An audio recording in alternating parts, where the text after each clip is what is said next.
Hello, everyone. So we're going to get started. Welcome again to the 6XCS LIS presentation for instrument interfaces. My name is Cassandra Hunt. I'm a senior analyst here at Meditech. I'm here with Steve Sawyer. He's a senior analyst in the instruments group, and we're going to conduct the seminar for today.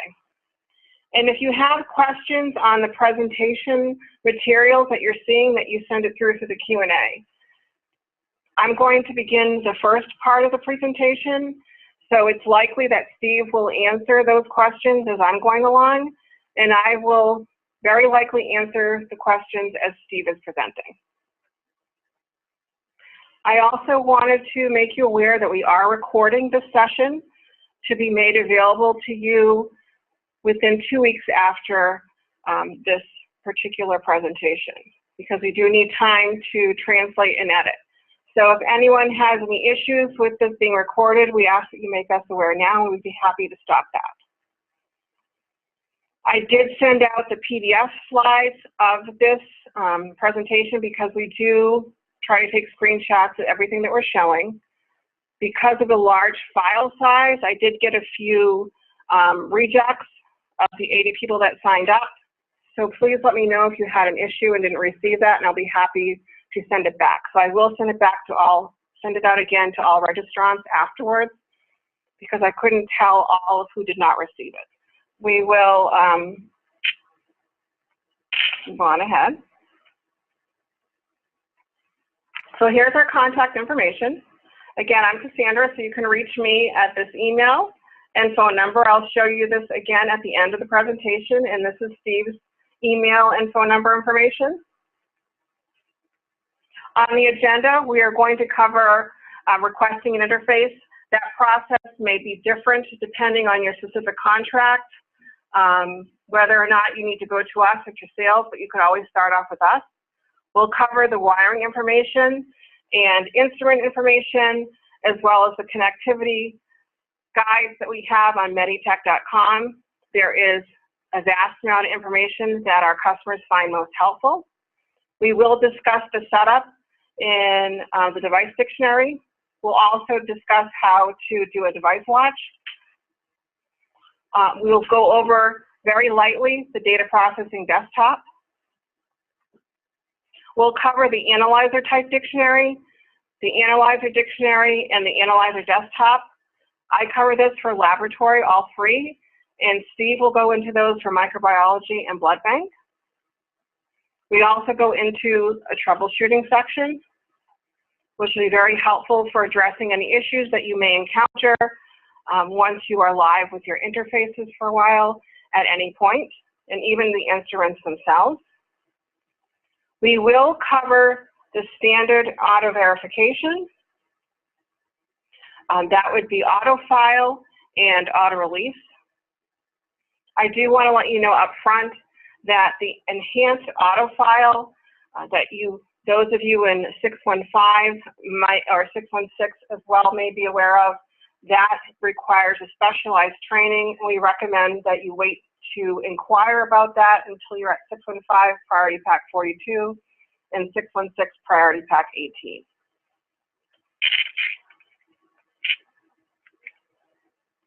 Okay, so when it comes to requesting your interface, there's a few things to keep in mind. As I mentioned, you want to call your specialist.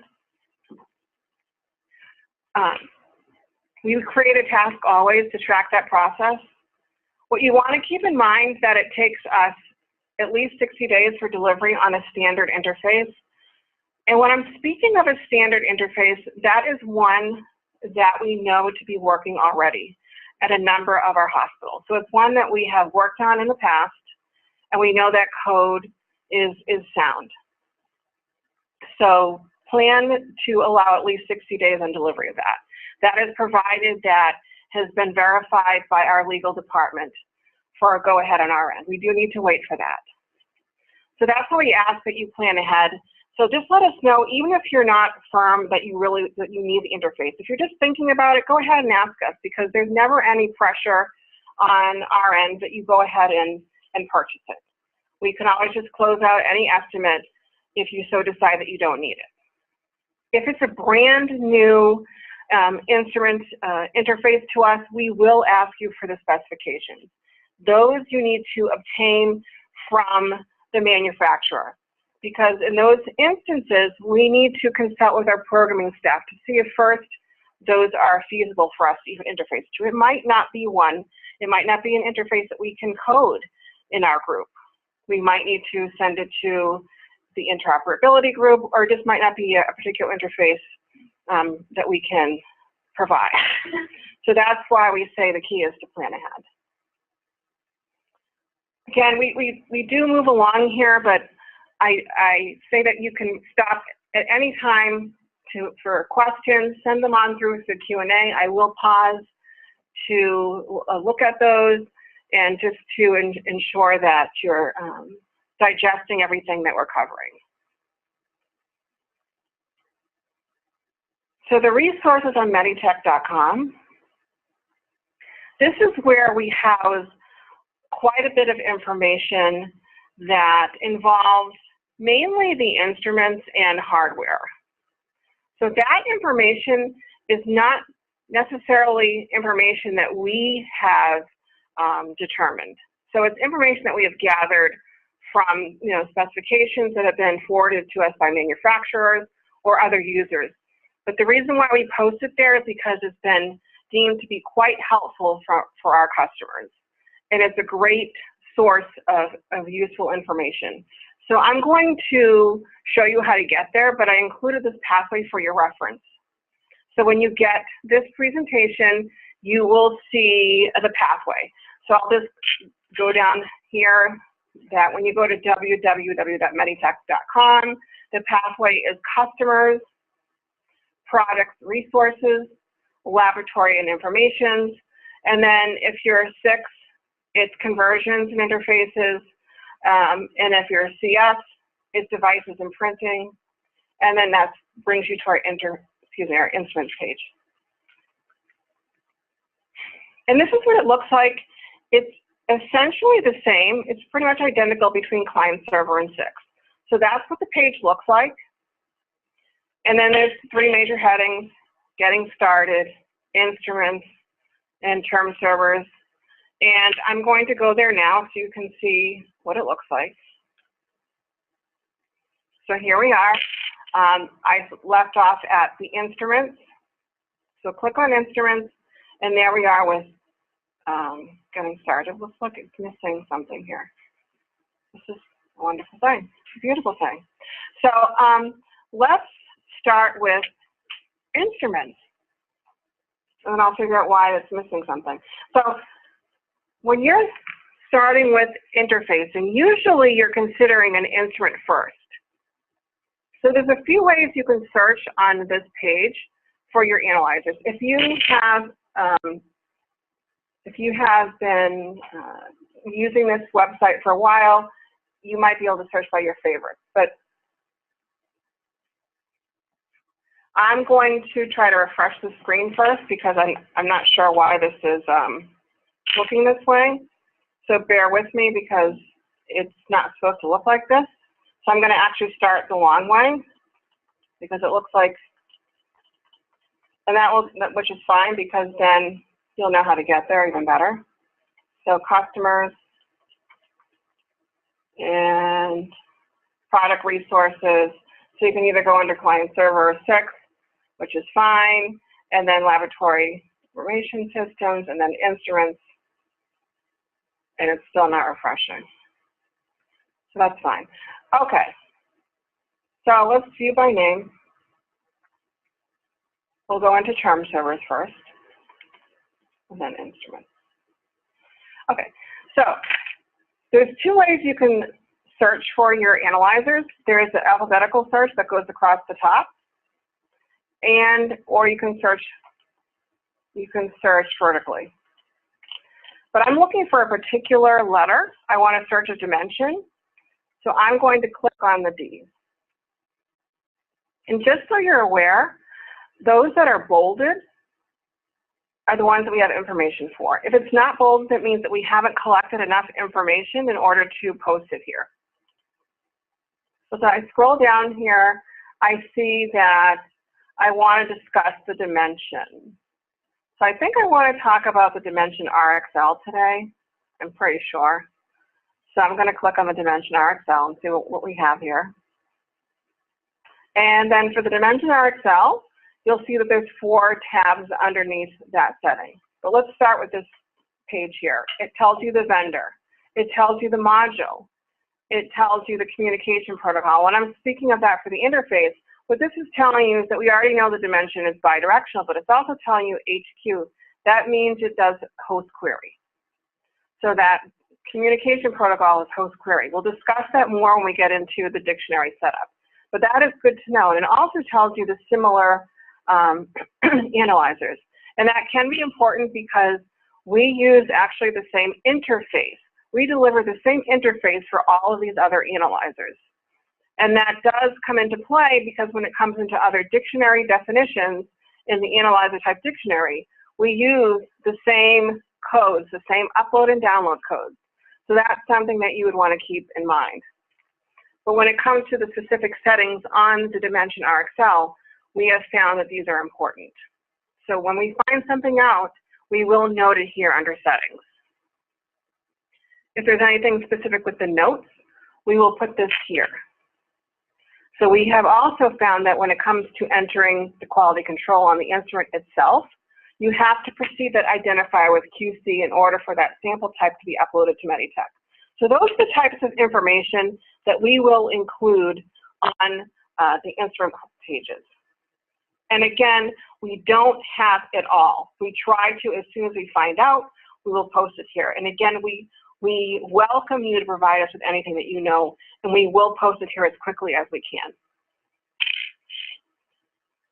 And here is the dictionary information. And when we refer to the dictionary information, we're speaking of the upload and download codes. And those are what are defined in the Meditech analyzer dictionaries. So the analyzer type dictionaries.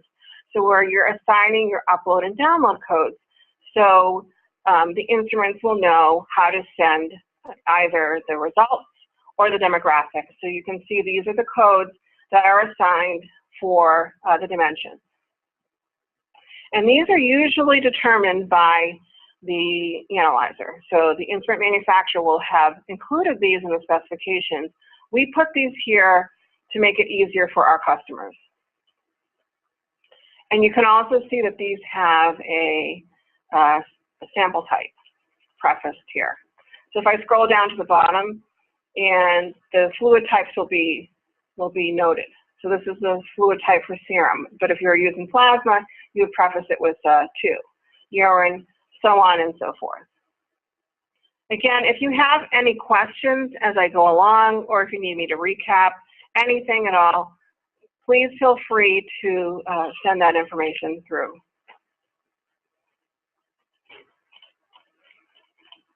So I'm going to scroll back to the top and see if we have any diagram information, which I didn't think that we did for this particular analyzer, but I know that we do for the EXL. So for the EXL, we do have some wiring diagrams. And I'm really happy to see that. It's for the Lantronics because it so happens that a lot of our customers are using the Lantronics right now. So the Lantronics is one of those, type of boxes or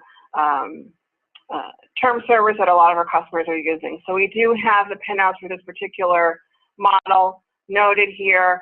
And if you needed to have a wiring diagram to refer to, we have it posted right here for you. So this is showing you a Lantronics connected to a dimension. So heads up right now to the IS and IT people, if you're looking to connect your Lantronics to a dimension, this is what you can look for. You can actually use this system to link whatever your specific instrument is to whatever term server that we have information for on Meditech.com. This website is very smart when it's working properly, which it usually always is. So you can always call us for guidance in doing that. And whatever term server we have information for, we can help you link this properly. So I'm going to go down the side here and show you that on the left, This is showing that the Lantronix is transmitting on pin 3. It grounds on pin 5, and it receives on pin 6.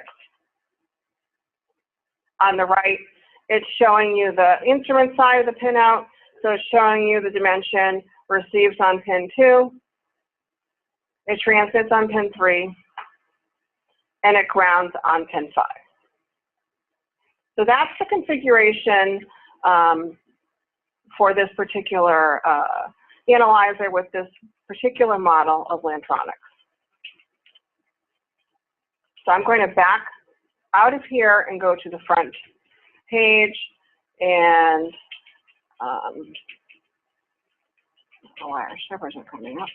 But we also have term servers, which we have information for, and if you're looking for a specific term server, we see many people also using the Digi.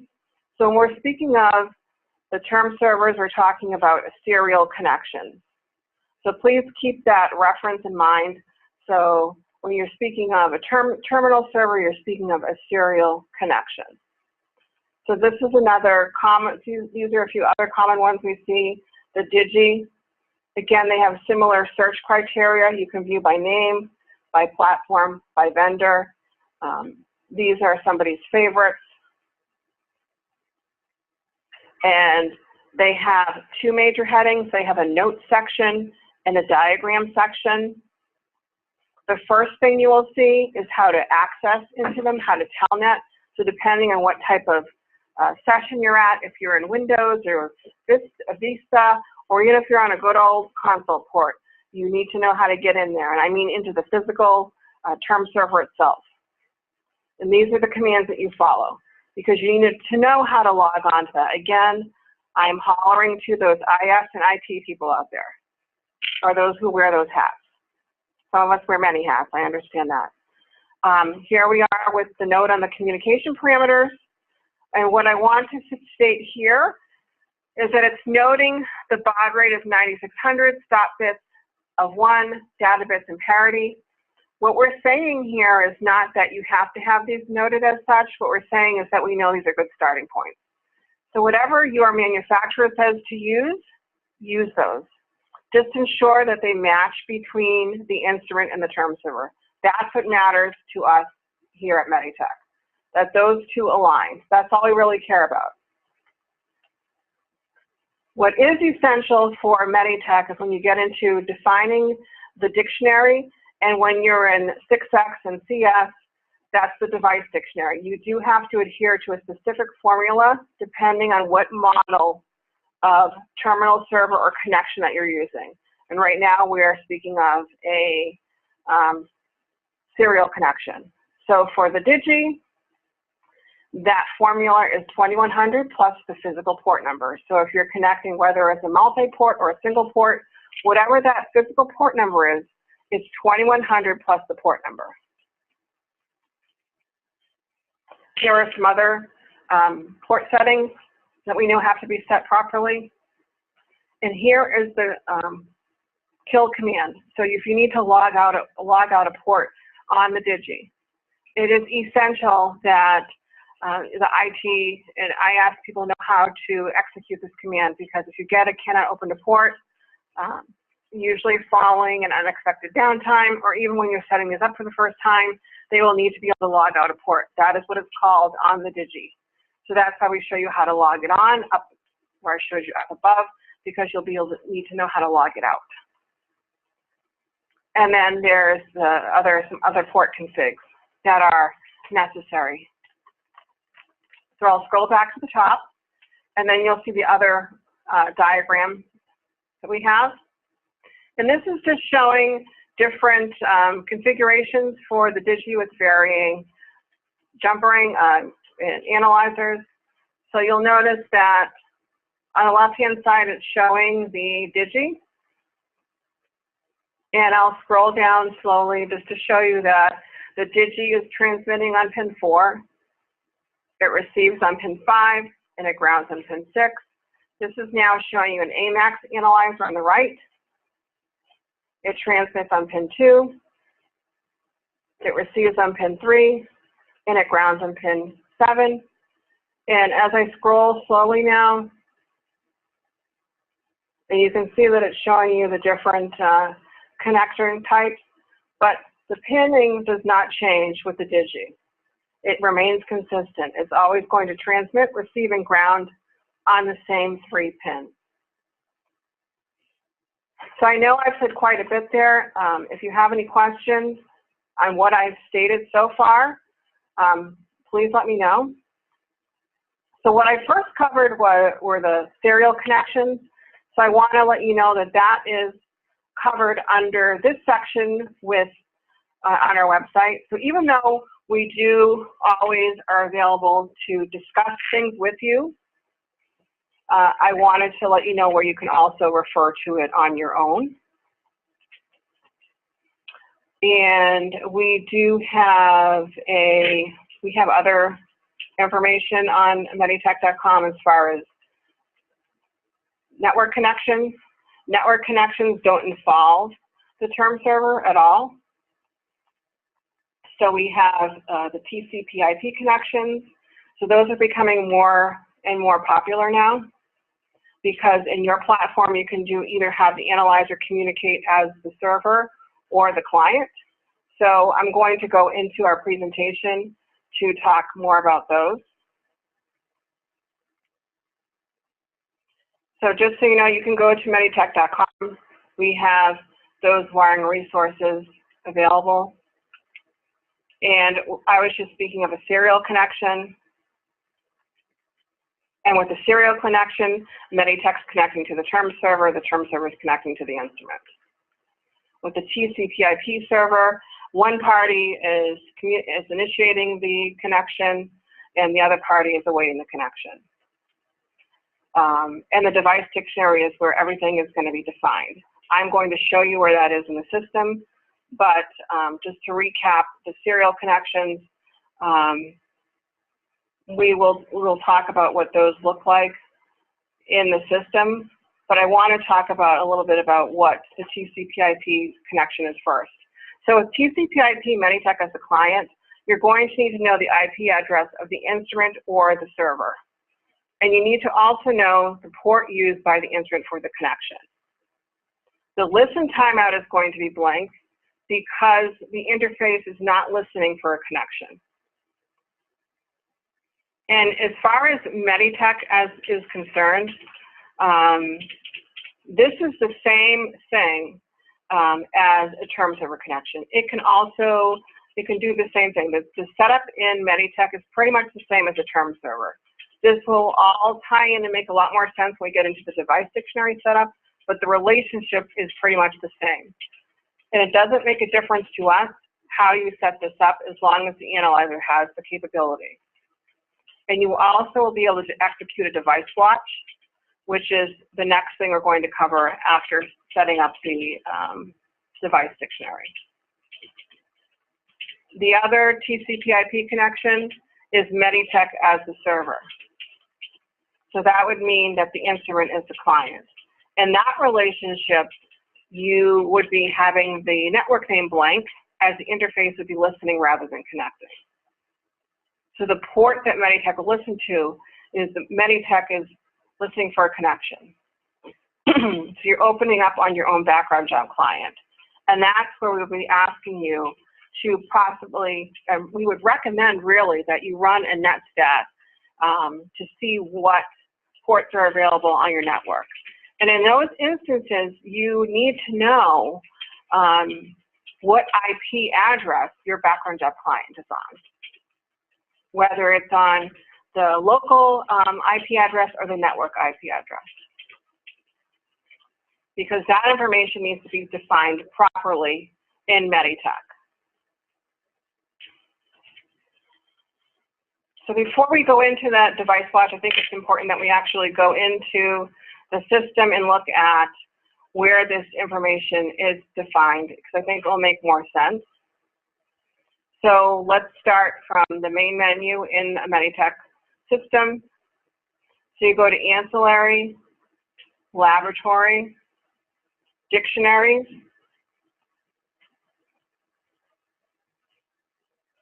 And our rings are a little slow, so bear with us. LIS,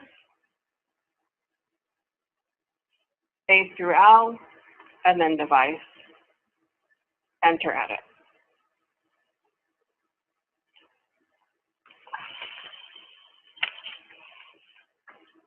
Okay, so let's see what devices that we have here. Okay, so this type of device setup, this is the type of device setup you would have if you are, let's just start from the top. So the first field is a free text field.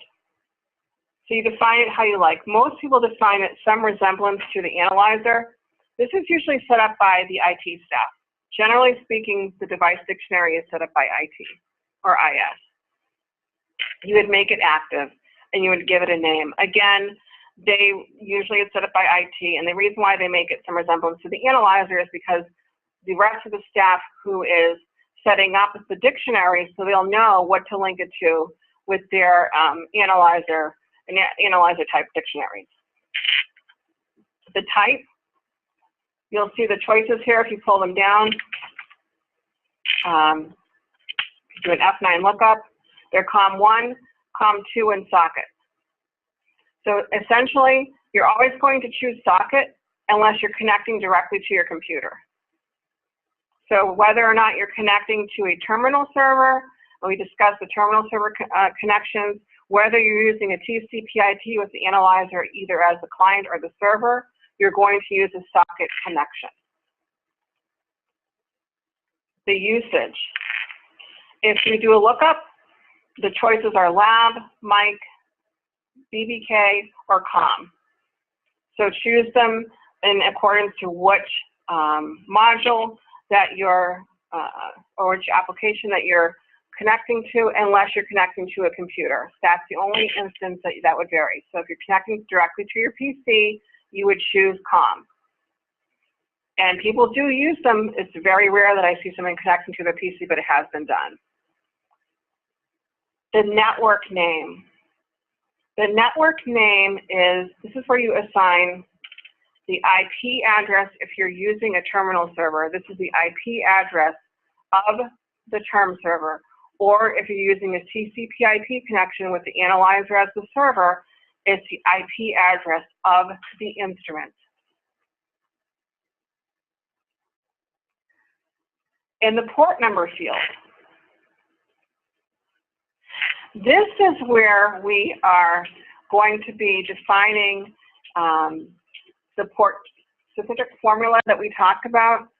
So if you're using a Digi, this is when you would look like the 21, if you're connecting to port physical number 7, you would define this as 2107, because that's the formula that we discussed when we were on Meditech.com. If you are using a TCP/IP connection with the analyzer as the server, then you would define the listening port of the analyzer. If you have any questions on this, please ask for clarification.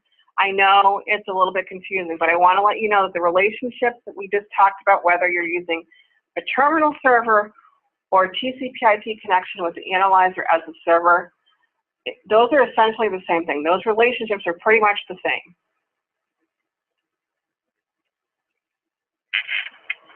So I'm going to exit out of here and not make any changes. I don't know if I have a virtual port. I'm going to look and see if I have one. If I don't, then I'm going to look at one. So I don't have a virtual port, but the difference with a virtual port setup is that with a virtual port setup, that is when you want to have this blank, because you want to have it open up onto your network. That is one of the biggest differences. And then you want to also have a very high port number. This is where we're recommending that you actually run a net stat to see which ports are available. You don't want to run into traffic issues. You don't want something to hop on the line and get in the way. So we actually do recommend that you run a NetStat. We can provide those instructions for you in case that it's not a familiar process for you. So if you're putting something in here in the 8,000 range, the chances are something else in your network is going to get in the way. And then you're also going to need to define a listening timeout. With the other types of connections, you don't need to put anything here. But in these cases, you need a listen timeout. The ranges would be, people might say between 60 and 99. You know, you can just throw in a 99 here, but you must define that. Please let us know if you have any questions.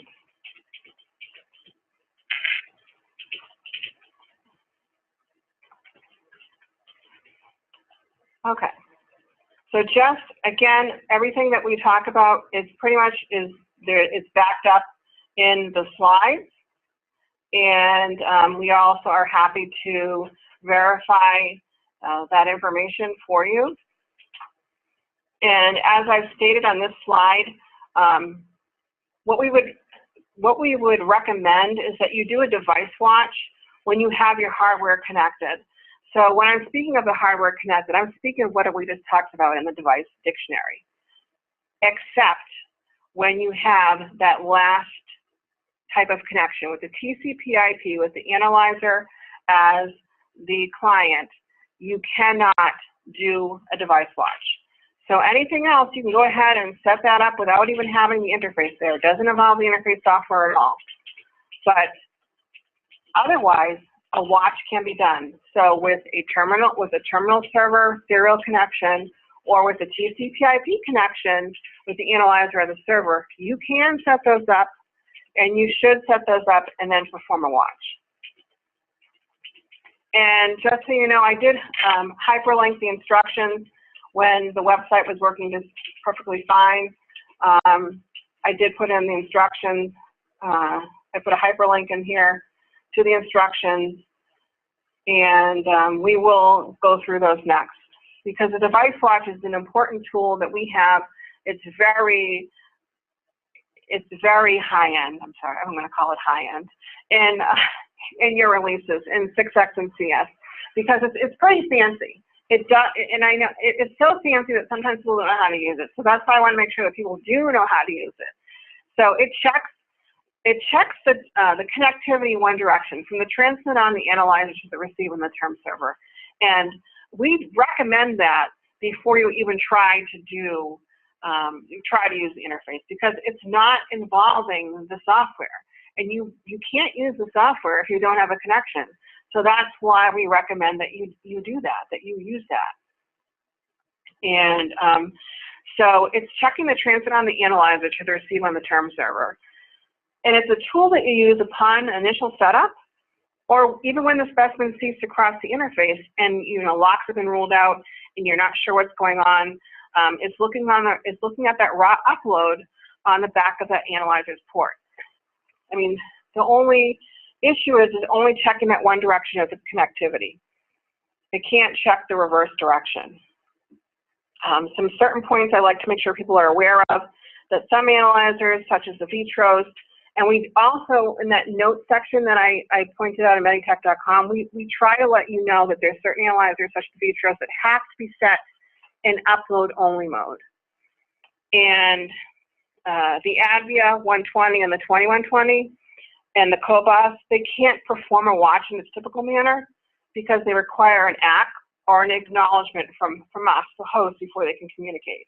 But the great news is that in 6 and CS both, you can send an ACK to these instruments using your watch routine. So you can do that. So I will go in to show you where the watch is, where that watch is housed. So let's go back to the main menu here. We'll always try to start off from the main menu.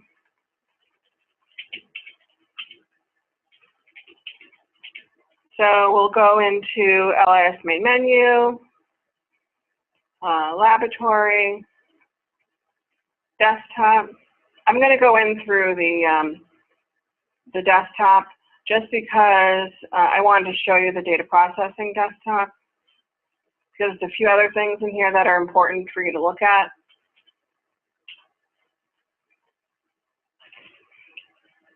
We can't really simulate a watch in here, but I can at least show you where the controls are and such.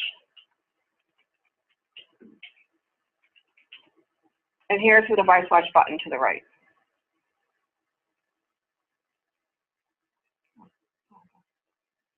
Okay, so the way that you start a watch is that you would first pick the watch that, the port that you're going to be watching.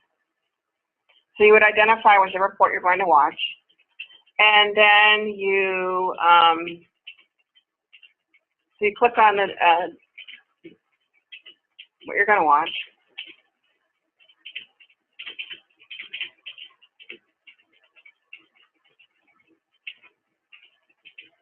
And then you click on device.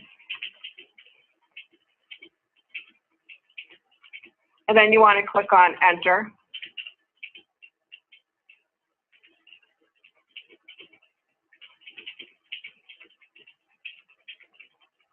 And then you want to click on start.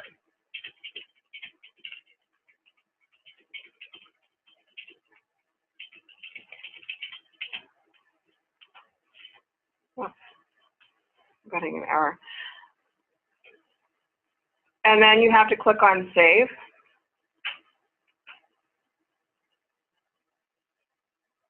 And at that point, you would actually say, you'd send characters, you would send data from the analyzers, and then you would save your watch.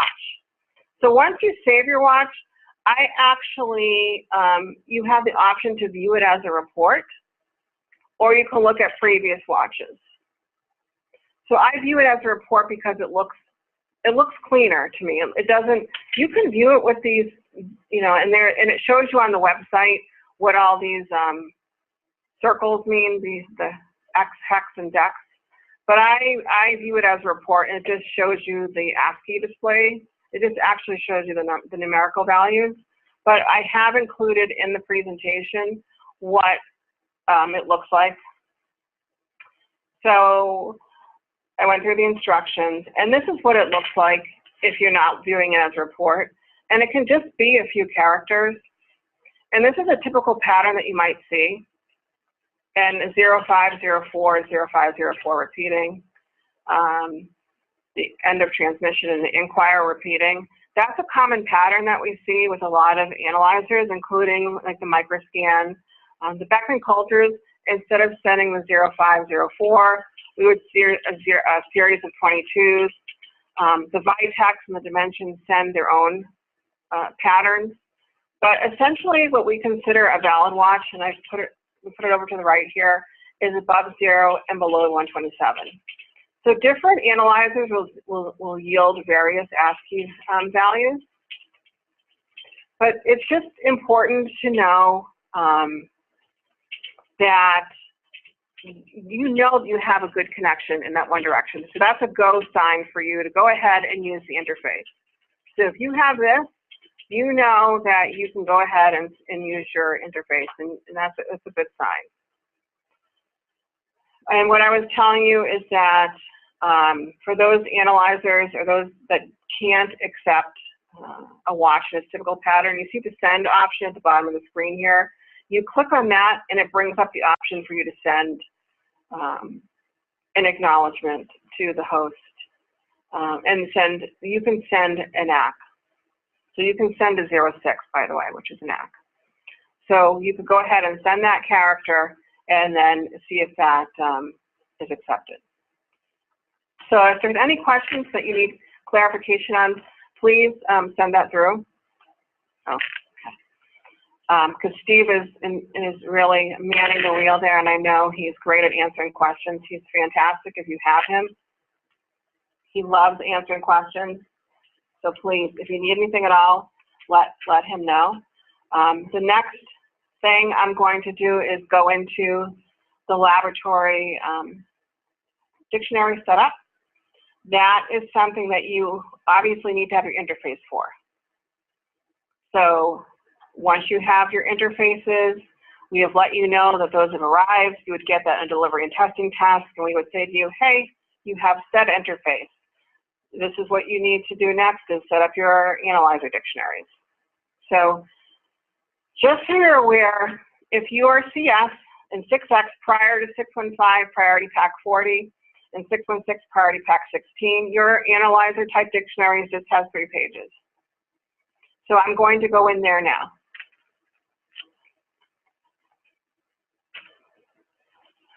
So we'll start off with the main menu, ancillary, laboratory, and dictionaries, lab, analyzer type, enter edit.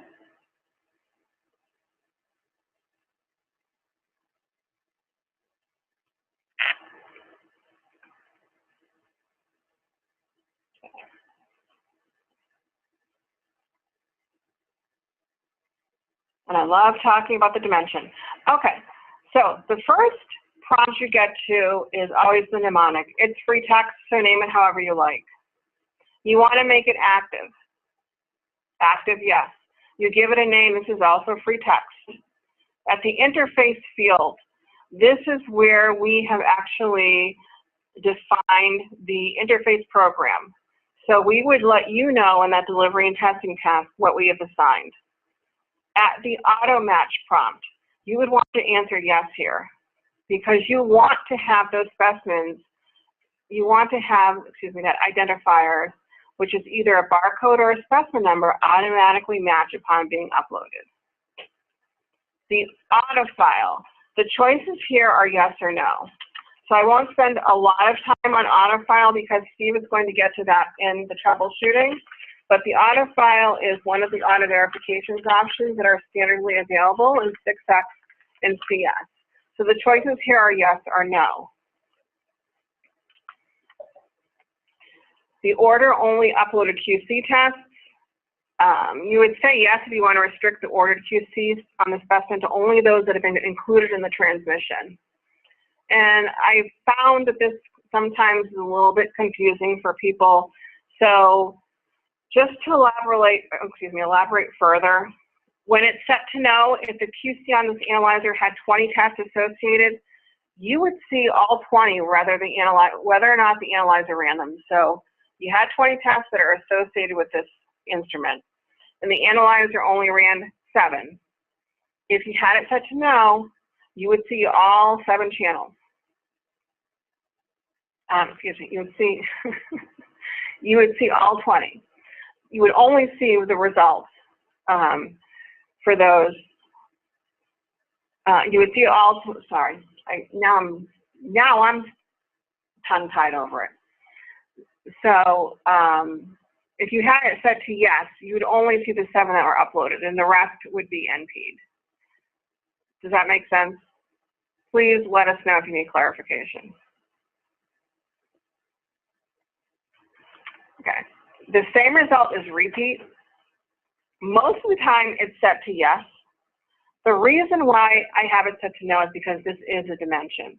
Because usually you want to have the same of the second transmission handled as a repeat comment, and a repeat comment is added. But we've actually created this prompt way back when because of the dimension. Because the dimension runs the stat test first, and then it reruns the same data again once the stat tests are done. So that's not truly a repeat. So you wouldn't want a repeat comment added in those cases. Otherwise, you would set that to yes. Now these next 2 prompts are really just applicable to inboxes, but we do discuss them because they're here. So if you want to hold transmissions and flags to prevent the system from verifying and filing results transmissions, answer yes here. And whether or not you want to append or replace existing comments, you would have the choice there. The file without review. That goes hand in hand with autofile. So if you're using autofile, yes, this is where you would also assign the file without review. So you would want to put in here what you want the system to file without reviewing. So input here everything you want the system not to review. Otherwise, it will look to everything. And what I'm talking about is everything down to deltas. The rest of these only refer to inboxes. Again, we discuss them because they're apparent. They're in the dictionary. Again, any clarification, please let us know. Steve will get into auto-filing in more detail. The department, please link any departments that are running specimens on this analyzer. The worksheets, we see this more often in microbiology, if at all, but you do have the ability, this is a lookup to the worksheet dictionary, to have specimens from which you're going to be downloading specimens or from which you'll be auto-matching transmissions. The file maintenance, this is the amount of days from which you'll have, the system will maintain specimens in opened and closed batches. The defaults are 60 and 5. You can adjust these if you'd like, but we don't recommend that you set these excessively high because it will cause slowness in the batch. And if you make them really super high, it could cause system slowness. When you come down to the QC mnemonic, it's a shorthand for mnemonic, you would assign these if you're using a QC identifier that's not a 99 barcode. So put in whatever the identifier is used by the instrument, link it to the standard control, and the lot information. Make sure that it's that it defaults in and that it's active. The data manager mapping section is only used if you're using a data manager.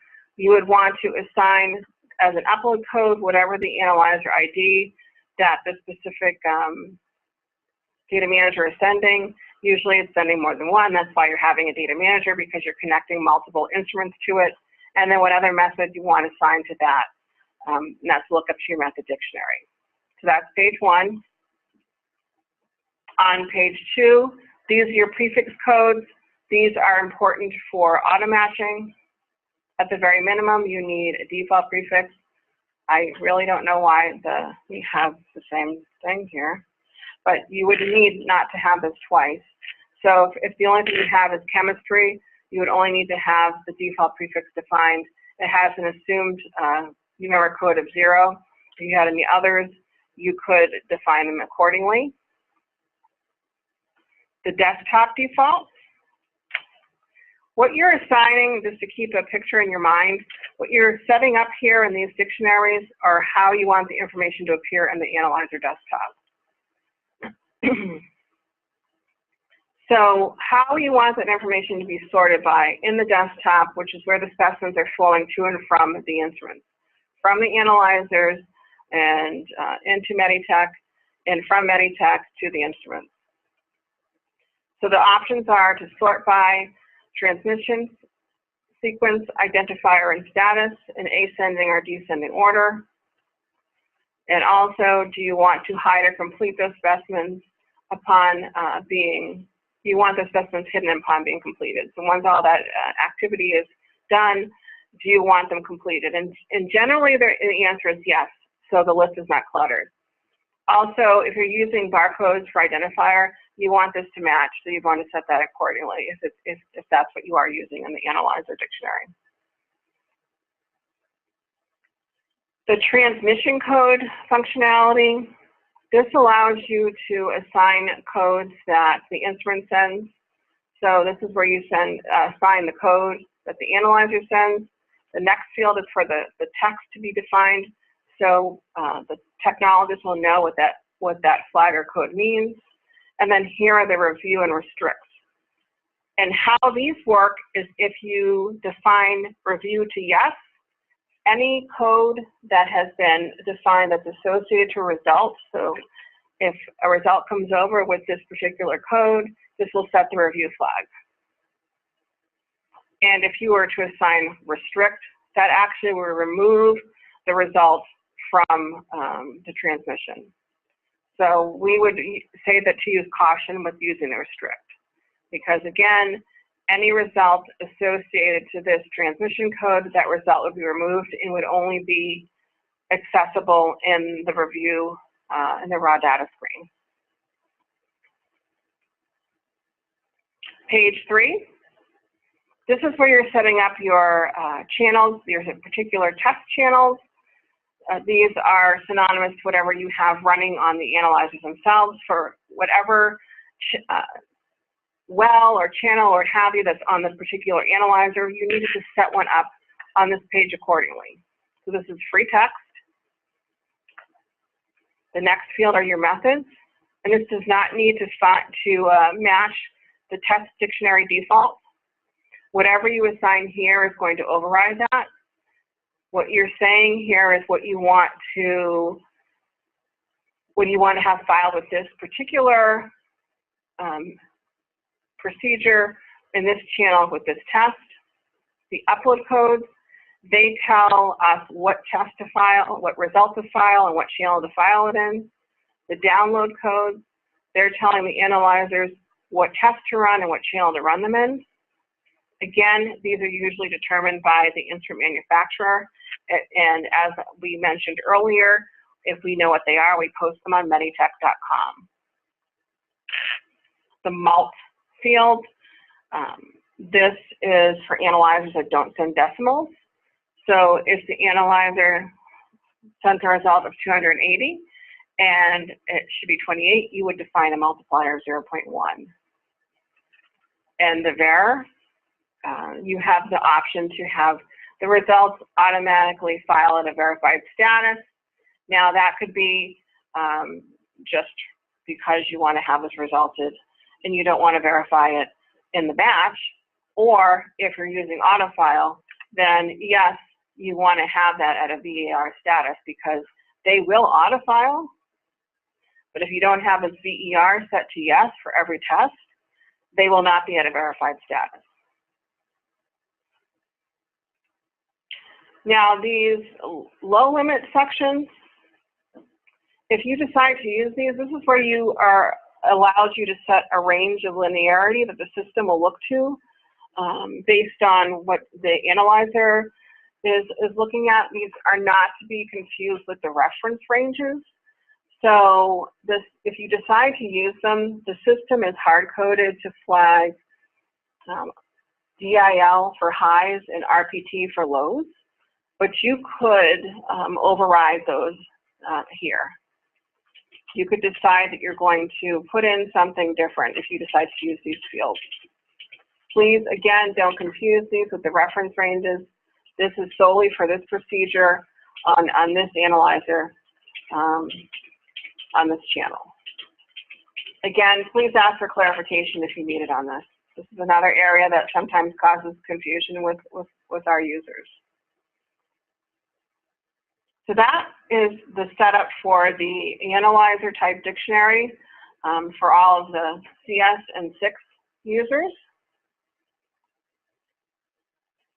What I'm going to do next is go into the dictionaries for people that are in the 6.1, the priority pack 6.15 priority pack 40 and 6.16 priority pack 16.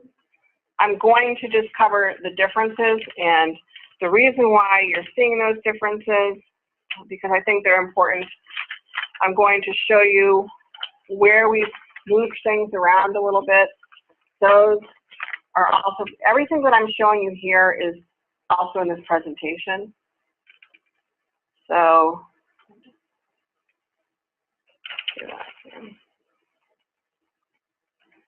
just to recap, there are 3 pages in the dictionary. There's page 1, page 2, and page 3. I'm not going to go into lab dictionary yet. That would be the next dictionary, because I want to talk about the lab analyzer type dictionary and what the differences are for those users that are in 6.15, like I told you, at a certain release.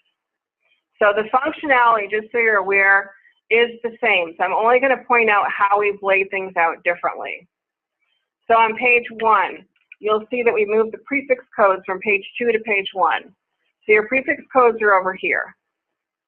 In addition, your sort options are over here. So this is where your sort options are. And your high complete option is here, and here's your use barcode as ID. But everything works the same way. We've also added a new prompt. This is a new prompt. It's called Warn on Manual ID Mismatch. Now this is because we've talked about using automatch. So sometimes users will manually add a specimen. They'll manually add an identifier. And if that identifier is manually added and it's not one of the identifier formats that we would recognize, and we do have a list of what those are, you have the option to be warned of that. It is optional if it's matched, because that technically is a mismatch. So that's one of the differences that we've made.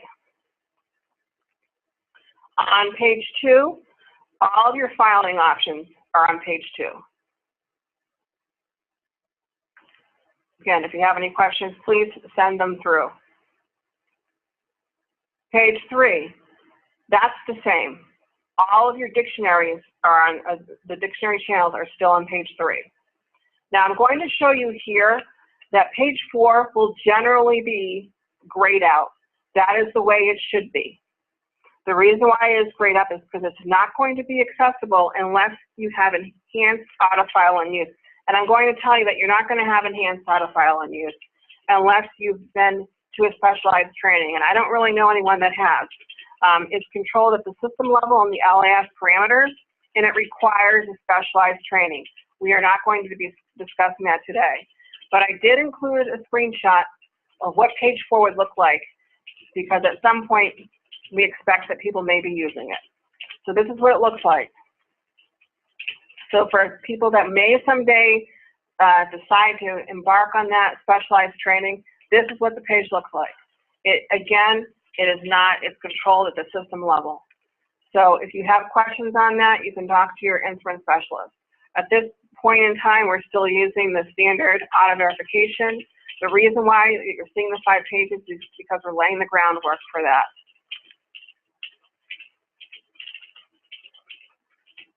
And finally, on page 5, we've moved your QC and data manager mapping fields here.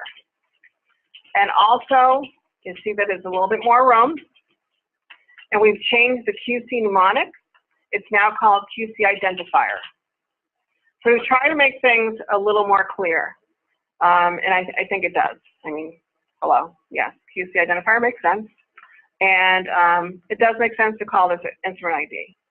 So if you do have questions, please let us know. I'm happy to answer anything for you, either now or after I get done presenting. And Steve, whatever Steve isn't answering now, I can answer afterwards, because he's going to present the second half of the training. Excuse me. So now that we've covered the analyzer type, let's go into the analyzer dictionary. And I've already shown you the screenshot, and I have a million sessions open, I have a million windows open, which is pretty typical for me to do. So let me close some of those, and we will go into the analyzer dictionary.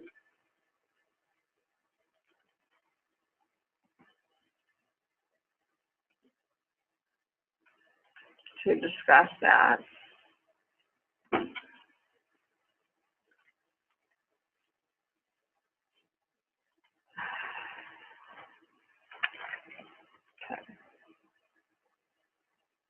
Okay, so the analyzer dictionary, it's free text, again, for your mnemonic. You make it active, yes, and you give it a name.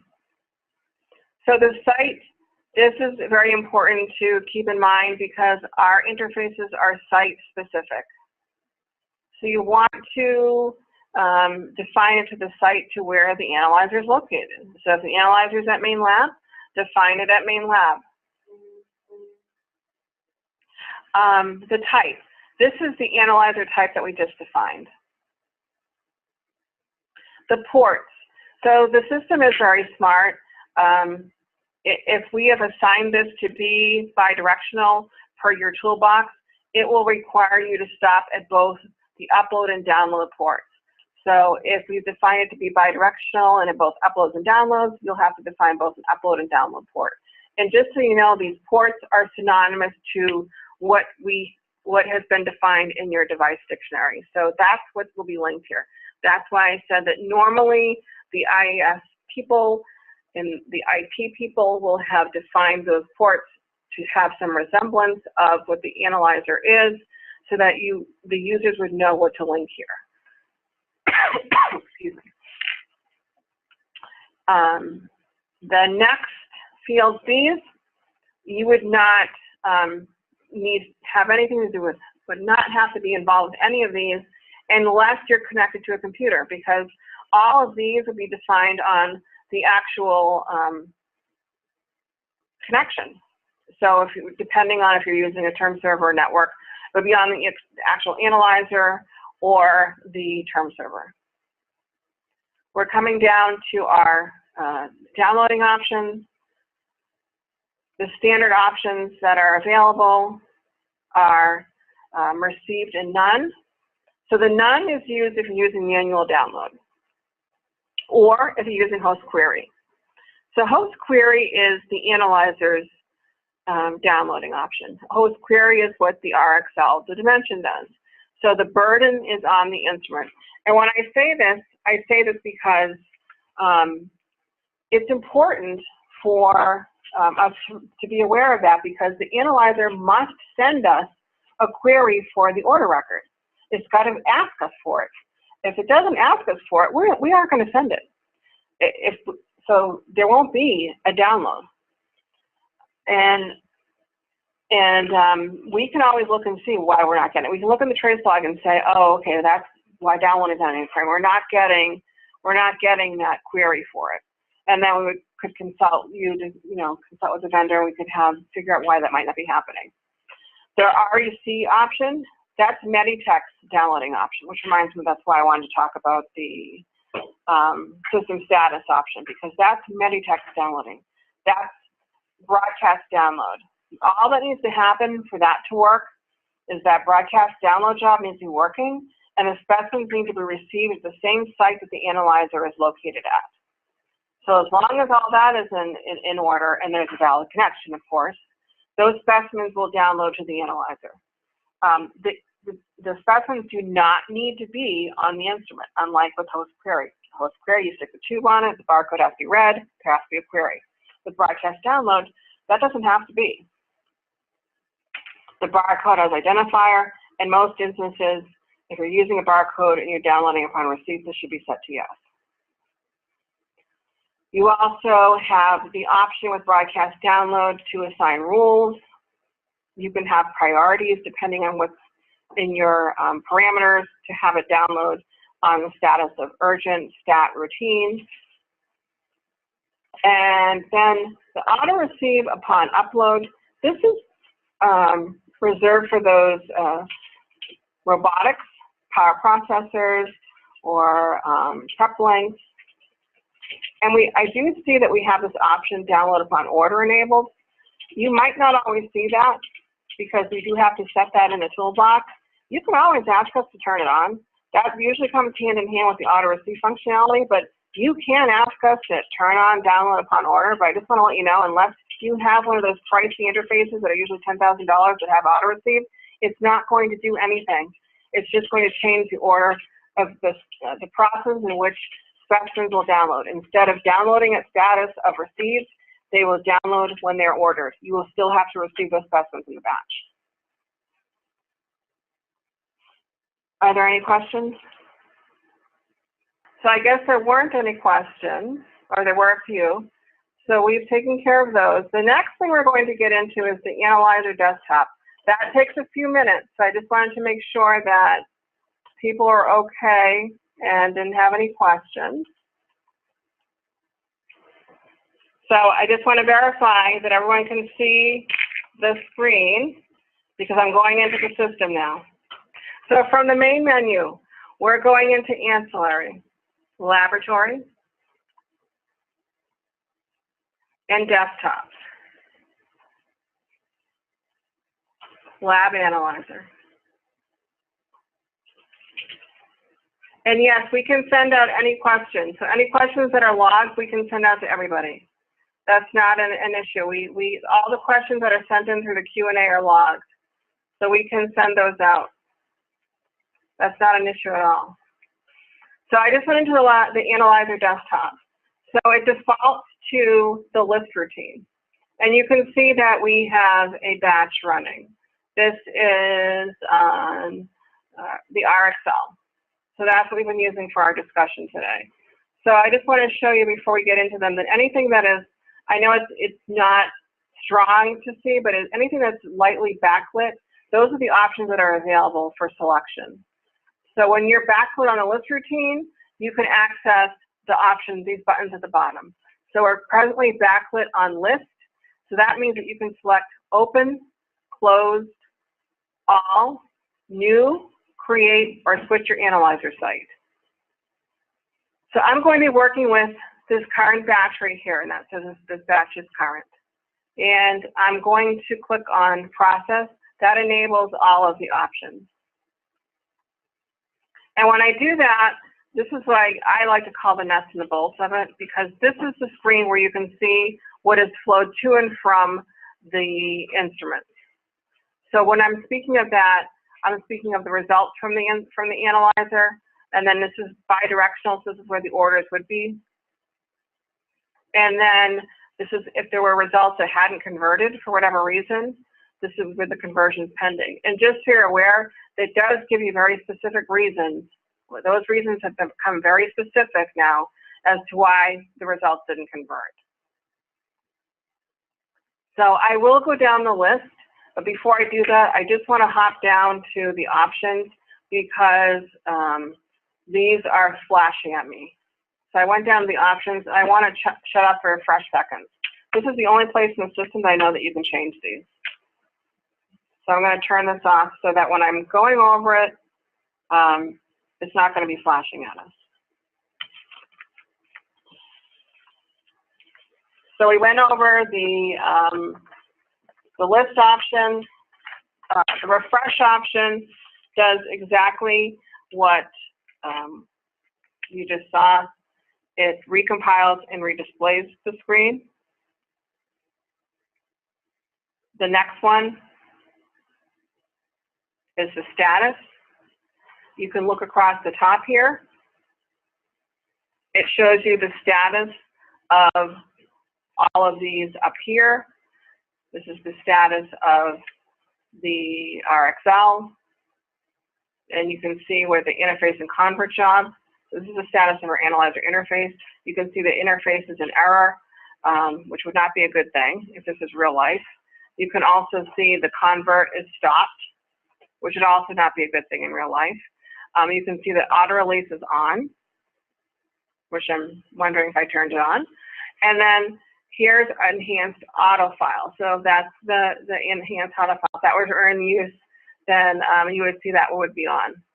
And it also shows you the current batch. I know you're seeing the trace. That's only accessible for us. You have the option to start and stop. Obviously, this is very important functionality. The refresh, and then you can view the indexed batches.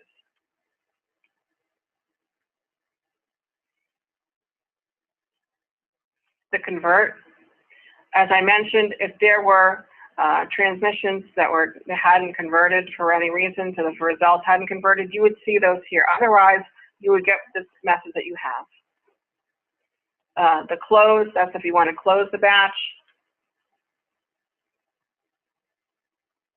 The edit, this is where you can create a batch, and you can also edit the batch. You can also close the batch here too, but you can change the batch ID, you can close it, you can add comments. The reports, this is where you access your various reports. Your external reports is the one that usually is going to the doctors. You have the internal short form. You have your results list. Steve will get more into that because it's very useful in microbiology. You have the error log, which logs the errors that are coming from the instrument. So that can be helpful when troubleshooting because it does show us what might be going on if you're having issues with the instrument. The mark options, so you can mark transmissions or specimens to be complete and incomplete, or you can actually delete them or undelete them. The add and remove. So this technically hasn't been set up to be bidirectional because we're simulating, but if this was truly a bidirectional interface, you would also have the add specimens option, because you should be able to add orders here. You should be able to add orders to the orders to analyzer screen as well as remove. The match and unmatch, you need to be able to have the option to match by specimen, match by work batch, and for any reason if you need to unmatch a specimen. The auto release, again, this is one of the auto verification options. This first one we talked briefly about, we just touched on it. That's in the analyzer type dictionary. The other auto release option is here in the analyzer desktop. Steve will discuss this, so I'm just going to show you that this is where it's turned on. Transmissions. This is where you can access manual result entry right from the analyzer desktop. I'm sorry, no, that's the phone specimens. Transmissions is where you result and file and verify what's come over from the instruments. The specimens is where you're accessing the manual result entry. So you can do through results, spreadsheet. You can also send results to the analyzer, or you can receive them from them.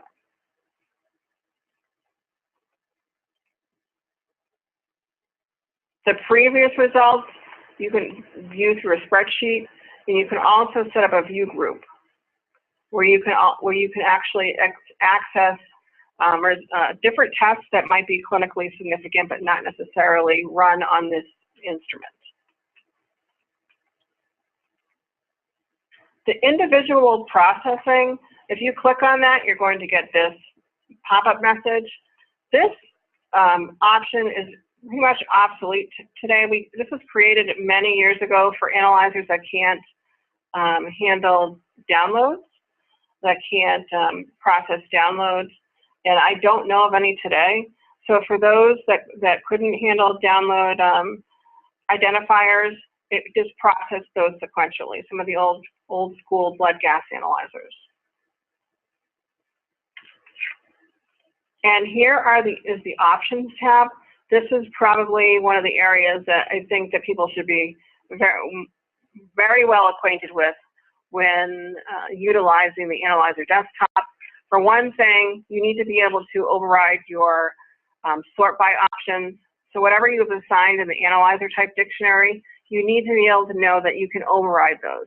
So the transmission, sequence, priority, identifier, and status, those can be overridden. So whatever you have those sort by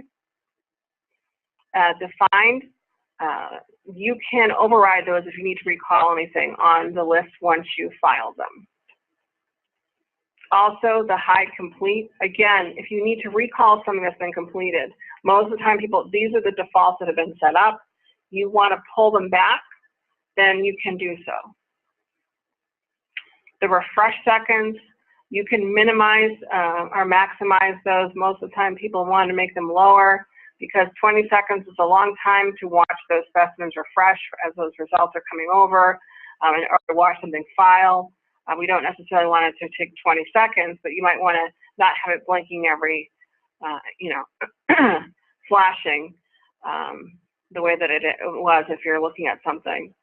And then the include raw upload data. You definitely want to have that set to yes. It will default to no, so you want to go in and set that to yes. And I will show you why now, because we're going to go ahead and result a specimen, transmission rather.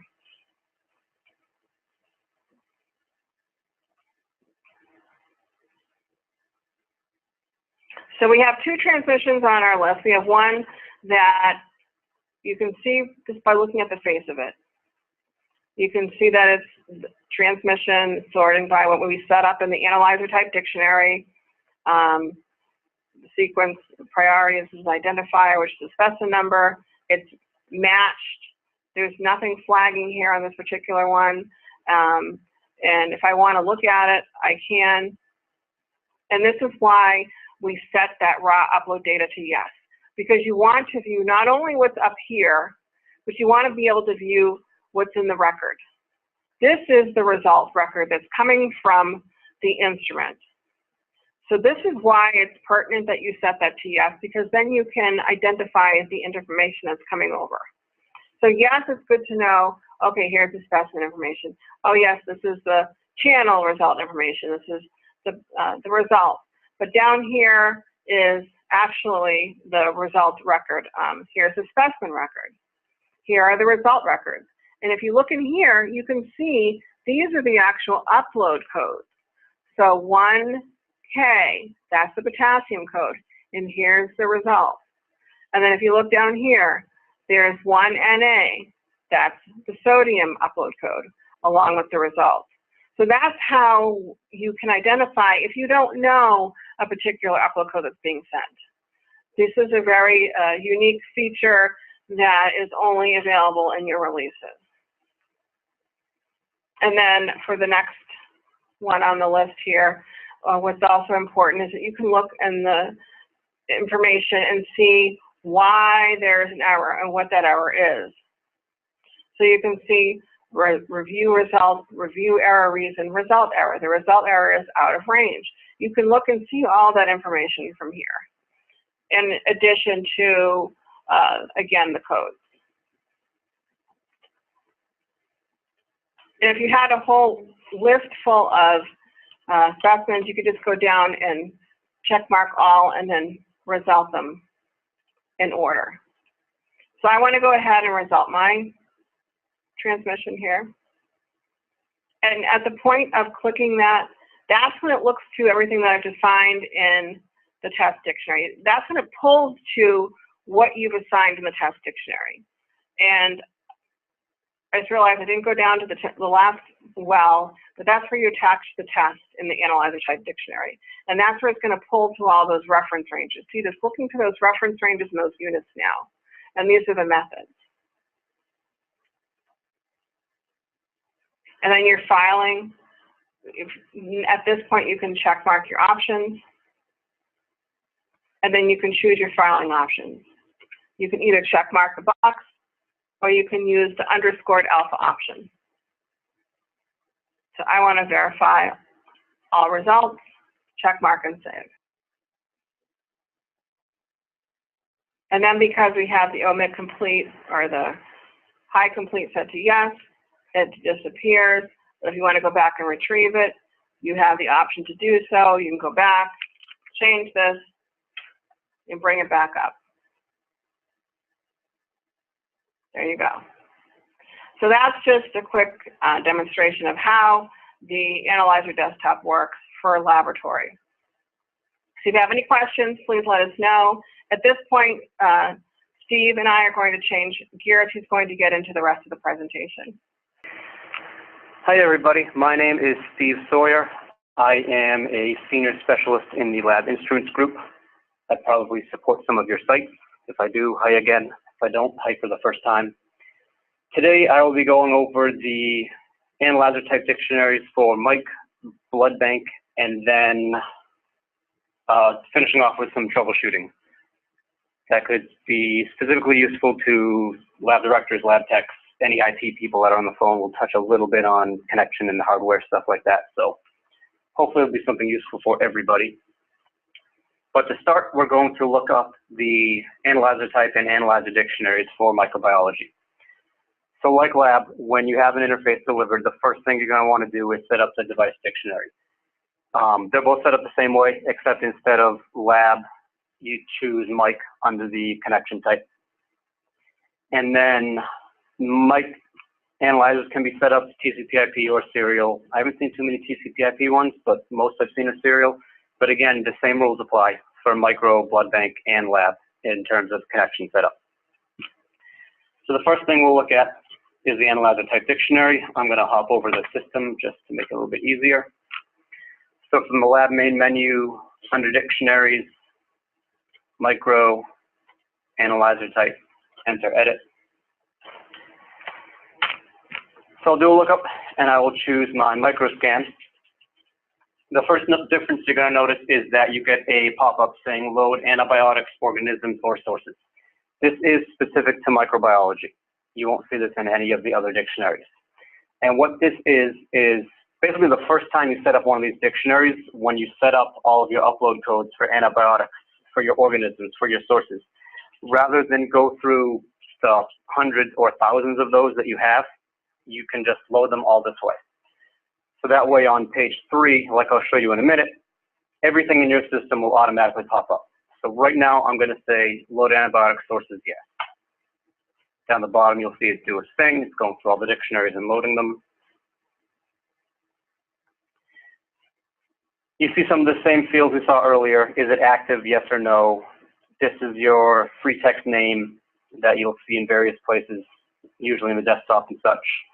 The interface is going to be a lookup to your toolbox. This is where you link it to the toolbox, to the interface we noted in your delivery and testing task.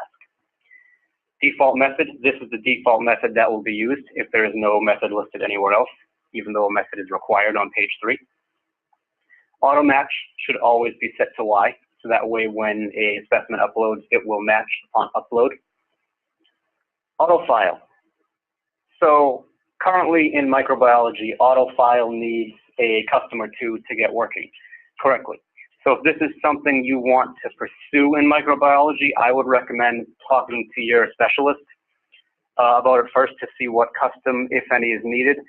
I wouldn't just flip it to Y and hope that it would work. I believe at this point we still need a couple customs in order to really specify what it is you want to autofile on each particular analyzer and what qualifies it for auto verification. These two fields are grayed out because they don't apply to this dictionary. The middle here we have initialized from. You have initialized from match specimen and previous transmission. We recommend these always be set to Y. What this is in microbiology, oftentimes there is a pre-workup done. So something's preliminary unverified typically, like a manual workup's done. So what this does is they're both set to Y. When the results from the machine upload, it'll match to those previous transmissions, previous specimens. So that way in the transmission, you'll see all the manual workup that was done and saved. File maintenance works differently in microbiology than lab. Instead of having batches that complete and that file maintain, you have transmissions. So in microbiology, you have one continuous batch. You don't have other batches that you open every day. It's one continuous batch that you do not close. So that means we need a different type of file maintenance. And in this case, it's transmissions.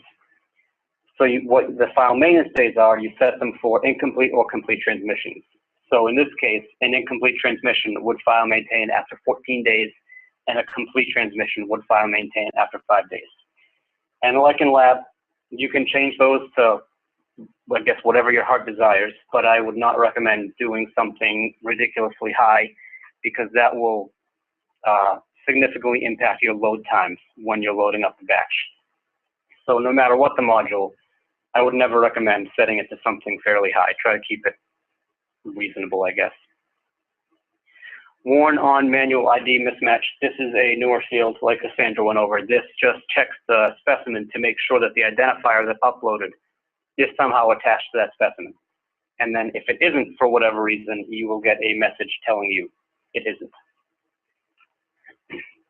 Hold transmission if you have flagged and warnings. In microbiology, warnings are something you're going to see that are a bit different from lab, and microbiology is very helpful in that regard when you're in the desktop, in that you get a whole bunch of errors or warnings that are very specific and tell you specifically what is wrong.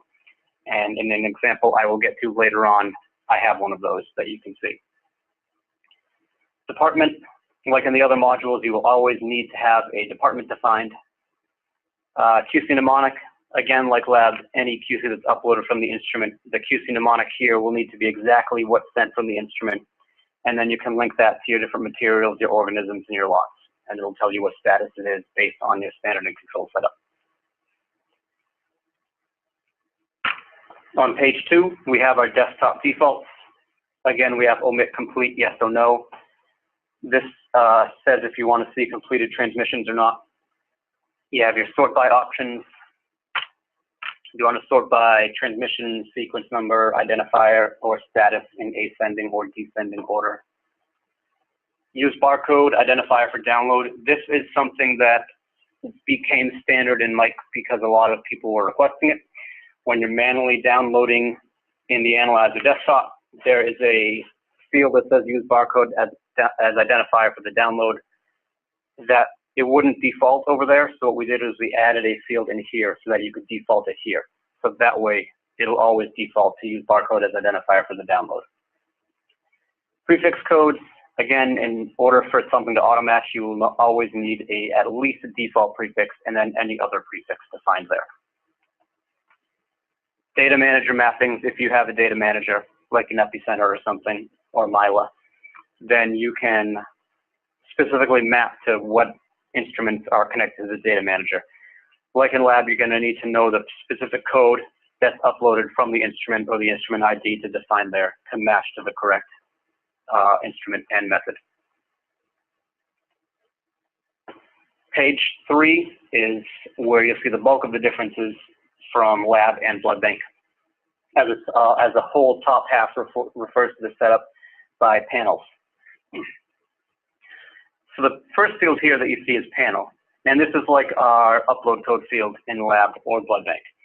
The panel is what the instrument is uploading for any particular panel. So this is basically the upload code directly coming from the instrument. So if you're running this panel here, the AST67, if you don't have AST67 defined right here, it's not going to upload correctly. You're not going to see your antibiotics. You're not going to see anything else that uploads with it. So if you're adding a new panel that wasn't currently defined and you're not seeing anything, the reason is you probably don't have the new panel defined here. So anytime you have a new panel, if it is a different panel code than a previous panel, you want to define that here. So when you pull in a panel, you then have your free text field here, where you can write in whatever you want. And then you have your susceptibility procedure here. This is where an F9 lookup is to your procedure dictionary, and you can pull in whatever susceptibility procedure it is that you want to upload or that you're expecting to upload. When you pull in that susceptibility procedure, all of these antibiotics here will pull in based on that procedure setup in the dictionary. So whatever antibiotics you have associated with that procedure, they will automatically pull in.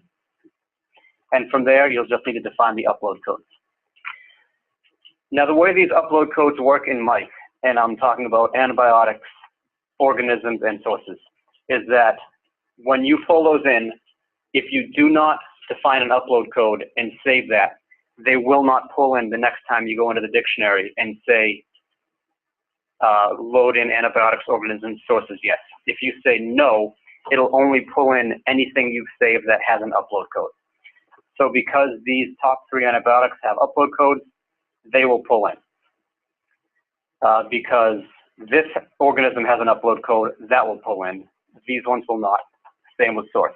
ABD will pull in, the rest will not, if you say no on page 1, which I can show you right now.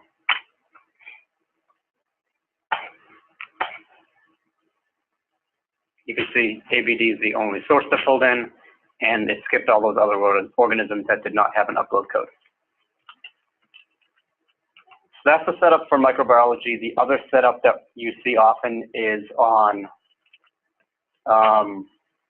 analyzers like the Bactec or Vitec, where you're downloading blood cultures. In those cases, depending on if you're using host query or download upon receipt, and this is something that you can check with the specialist to check for that particular instrument for, you'll need to set up a dummy panel. And then all the dummy panel is going to be, it's just going to be a panel, whatever you want to call it, you can call it whatever your heart desires.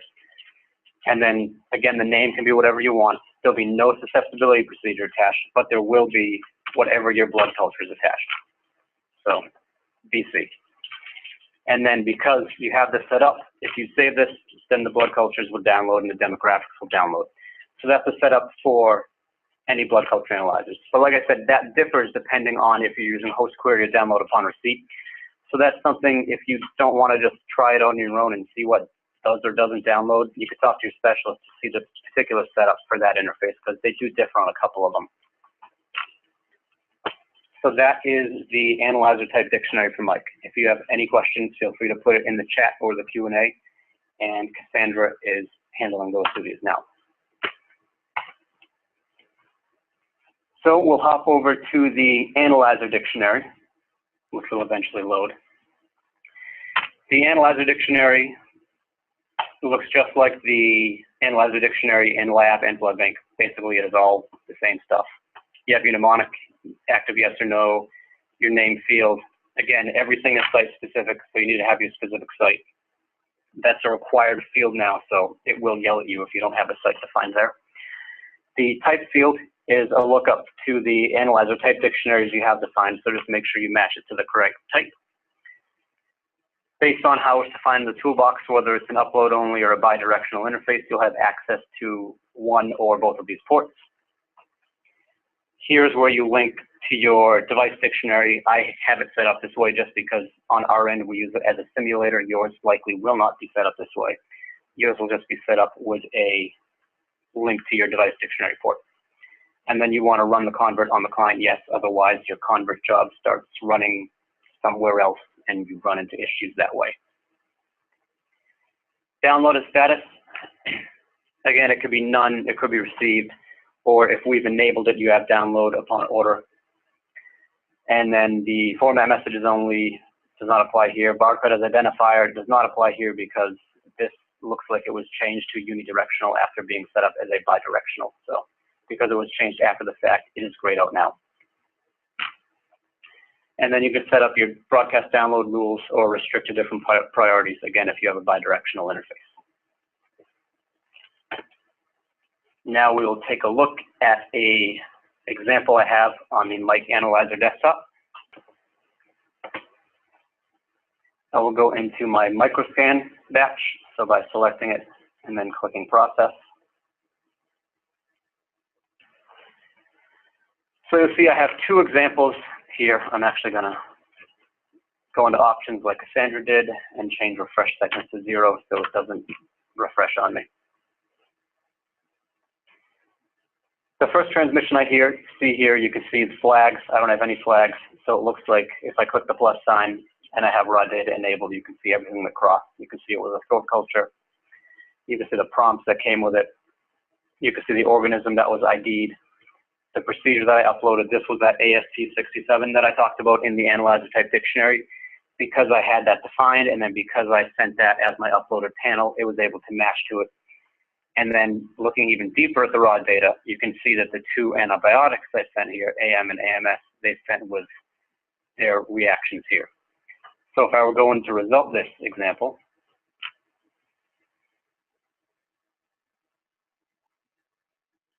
it takes me to the screen like you see if you're manually resulting any specimen.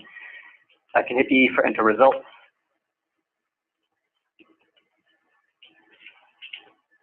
And then I can go in and I can see the organism that crossed. If there are any comments, I can see any comments that came across. If I go into the susceptibility page, you can see our organism, you can see our susceptibility procedure. If I enter yes to enter the results, I can flip over the antibiotics tab, and then these were the two antibiotics that I uploaded from the instrument, so you can see that those crossed with their different reactions. Everything else I did not cross, I did not send, so there's nothing for those. And then you can save it off however you'd like.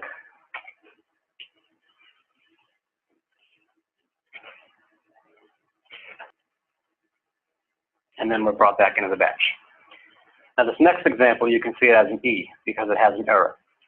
And like I mentioned, microbiology is very helpful in terms of telling you exactly what is wrong if something was wrong. So if I click the plus sign, under the errors, I'll be able to see exactly what the issue was. For this transmission that uploaded, the prompt date that is required was missing a response. Now you can see a whole bunch of different things here. You can see errors like unknown antibiotic code, unknown panel code. So basically if you upload something that you don't have an upload code defined for, it's going to tell you specifically what it is.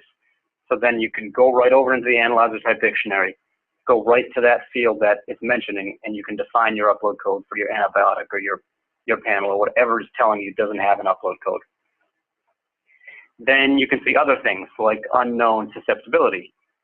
So in your antibiotic dictionaries, you have your whole list of a billion different reactions you can have. If you upload a reaction that you don't have defined in that dictionary, it's going to yell at you right on that screen and say, hey, you uploaded a reaction that's not defined. Then you can hop over to the antibiotic dictionary and you can define that reaction there. So what happens when you have something like this? If you have, this is easier to deal with when you have like these prompt errors. Otherwise, I don't really know that you can go and fix something that you didn't have an upload code for. I mean, you can find upload code, unmatch it, and rematch it. But for an instance like this, where I have a prompt that's not defined, I can actually go into edit transmission, because it won't let you result it anyway. If you try to result it, it's going to take you to the screen to begin with. So you can see the only error is prompt date required missing response. So I can see here I don't have a prompt. I'm going to put in date. I'll put in T for result. Save it.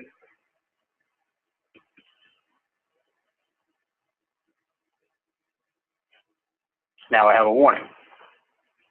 This warning is what I did earlier. So what I did before I sent this across was I identified an original organism on this particular specimen, and then I preliminary unverified it. And then when I uploaded it, I sent a different organism across because I wanted you guys to see the warning here. So what this warning is, it's letting you know, hey, you originally had this organism on the specimen, but then from the instrument you uploaded this organism, so it's overwriting that. So that is another warning you'll see in microbiology. So then you could go in, you could result that as normal. But like Cassandra mentioned earlier in microbiology under the reports, you have this under all of them, but in microbiology it tends to be the most helpful. You have a results list. So results list pulls up this routine where you can, it's going to default to the microscan analyzer since we're already in that batch. Then you can choose how you want to sort by, what you want to sort through. Do you want to show matched? Do you want to show unmatched specimens? Do you want to see filed or unfiled, patients, QC? Do you want to omit anything? Do you want to show only warnings? Do you want to show only errors? Do you want to see the raw data? I'm just going to leave it as the default because the defaults are going to pull in all the necessary information anyway. I'll click OK. I'll preview it on the screen.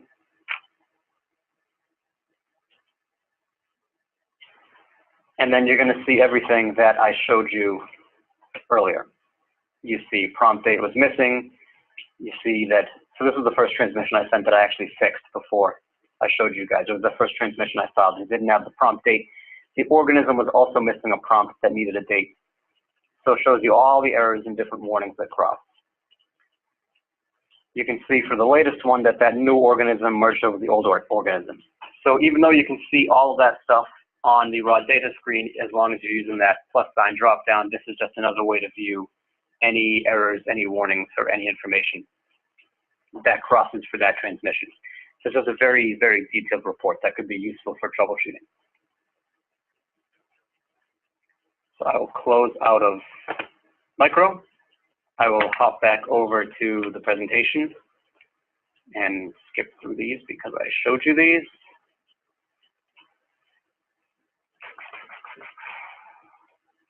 Okay, so now we're on the blood bank. Blood bank is going to look a little bit more similar to the lab analyzer and analyzer type, but I will show you the differences. Hop over to the system again. From the main LIS menu, I'll go to dictionaries, I'll go to blood bank, and I will hop into the analyzer type.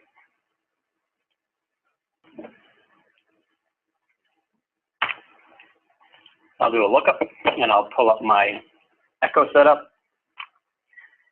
So on page 1, again, you have active, you have your name field, you have your interface field, which is a lookup to your toolbox. So always pay attention when we send that delivery and testing task saying, hey, this has been delivered. We're always going to tell you what we name it in the system. So that is what you should be looking up to. Auto match, again, always set to Y. Auto file, I've never seen anyone auto file in blood bank. I don't think it's possible since blood types are always going to require a review anyway. So make that no all the time. It's not going to work anyway. And then the same fields that you saw in lab, order only uploaded QC tests, same result as repeat. Do you want to hold the transmission as flagged? Over here, we have that warn on manual ID mismatch field. You'll just see that that's apparently in various places in all these dictionaries. They just kind of tuck it in wherever it fits, I guess. File overview doesn't matter because that's dependent on auto file. Department, always have a department. If you're downloading using worksheets, you can define those there. File maintenance, we are back to batches.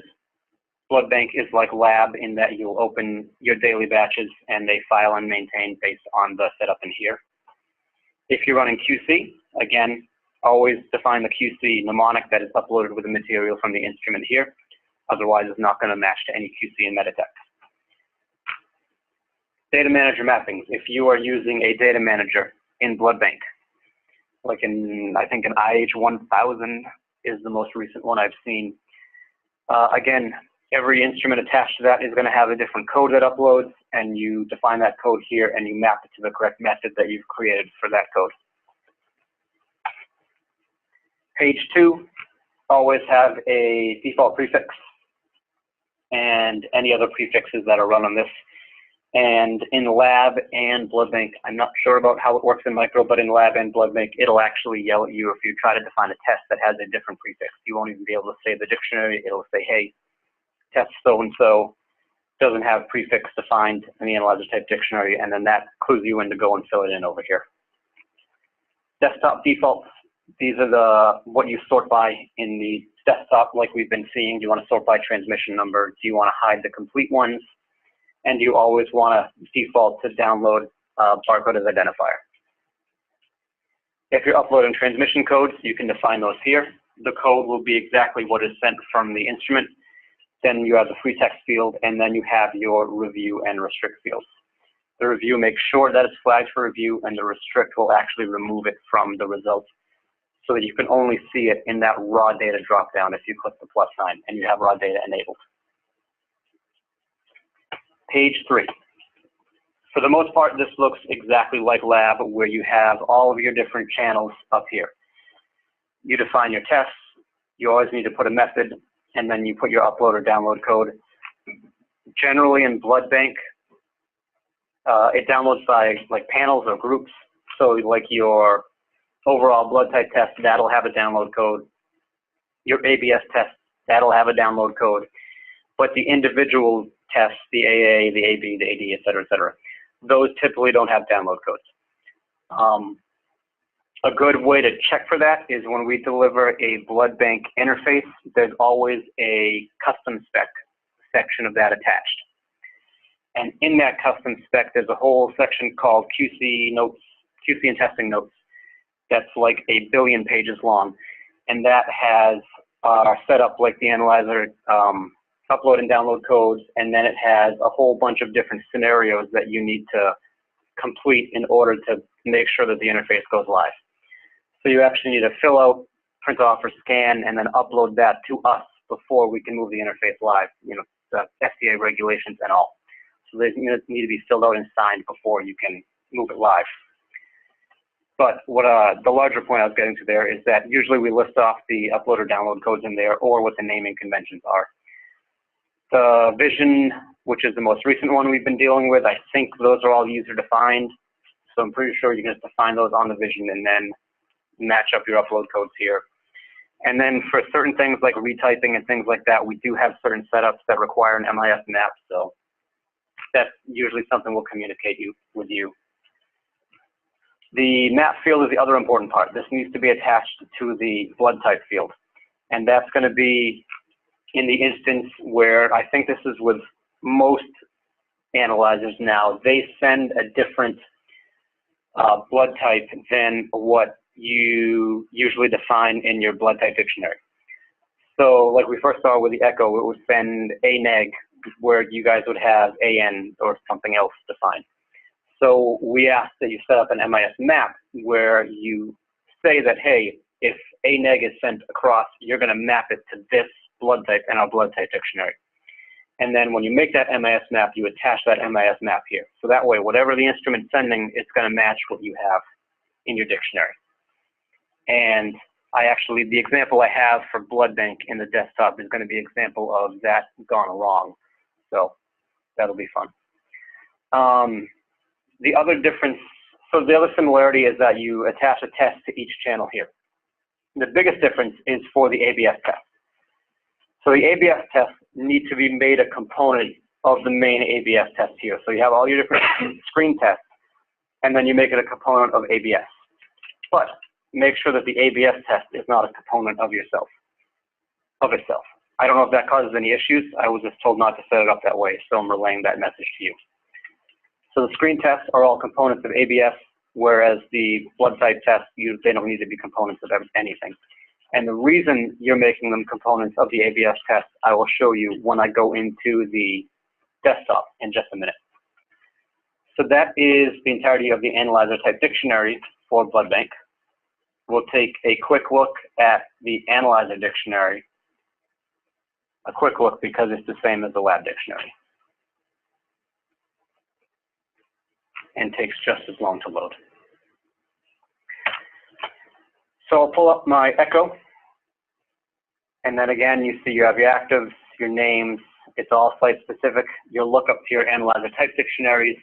And then again, I have it set up as a COM port because that's how we need to set it up to run our simulator to get our examples. But you'll link this to your device dictionary setup.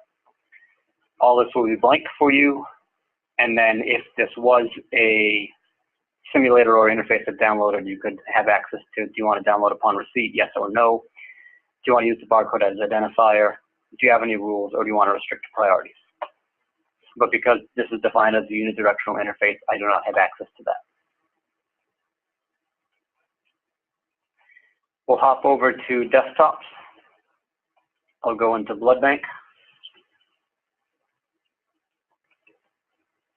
And then we'll take a look at this first batch here. And this is the example I wanted to show you that had some issues. You can already see here we have an error and we have a review. 99% of the time, all of the transmissions are going to have a review because, let me change this to a fresh 0. When I click the drop down, the review you're always going to see is blood type. The blood type and ABS review required. That's something you're always going to see, so they'll most likely always be flagged with an R flag. The error flag is something that you hopefully don't see. The error flag in this case is because when I sent that ABS results across, I sent it as a 0 rather than a positive or negative or something it was expecting. So this is something where like an MIS map would come into play. So if I go and result it,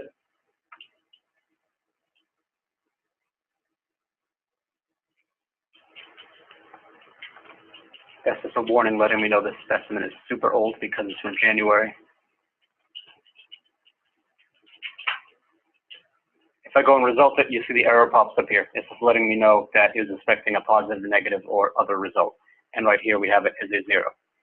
But what I wanted to show you is that because we set up those screen tests as components of ABS, that's why you're seeing this down here.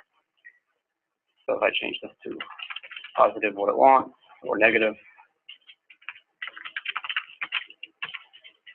it's happier with that result, so let me back out of it. So you can see these are all just the regular tests I came across, but as soon as I get down to ABS, it's going to pop up this component test window here.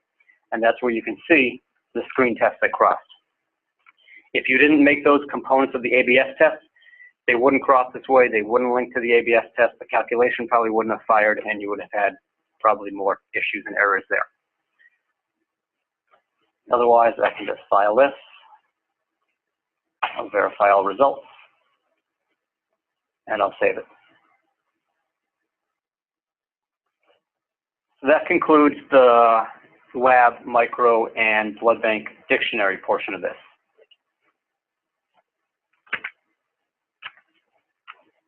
I'll go back into our slideshow where we'll spend the rest of the time. I'll flip through the blood bank analyzer stuff, since I went over that in the system.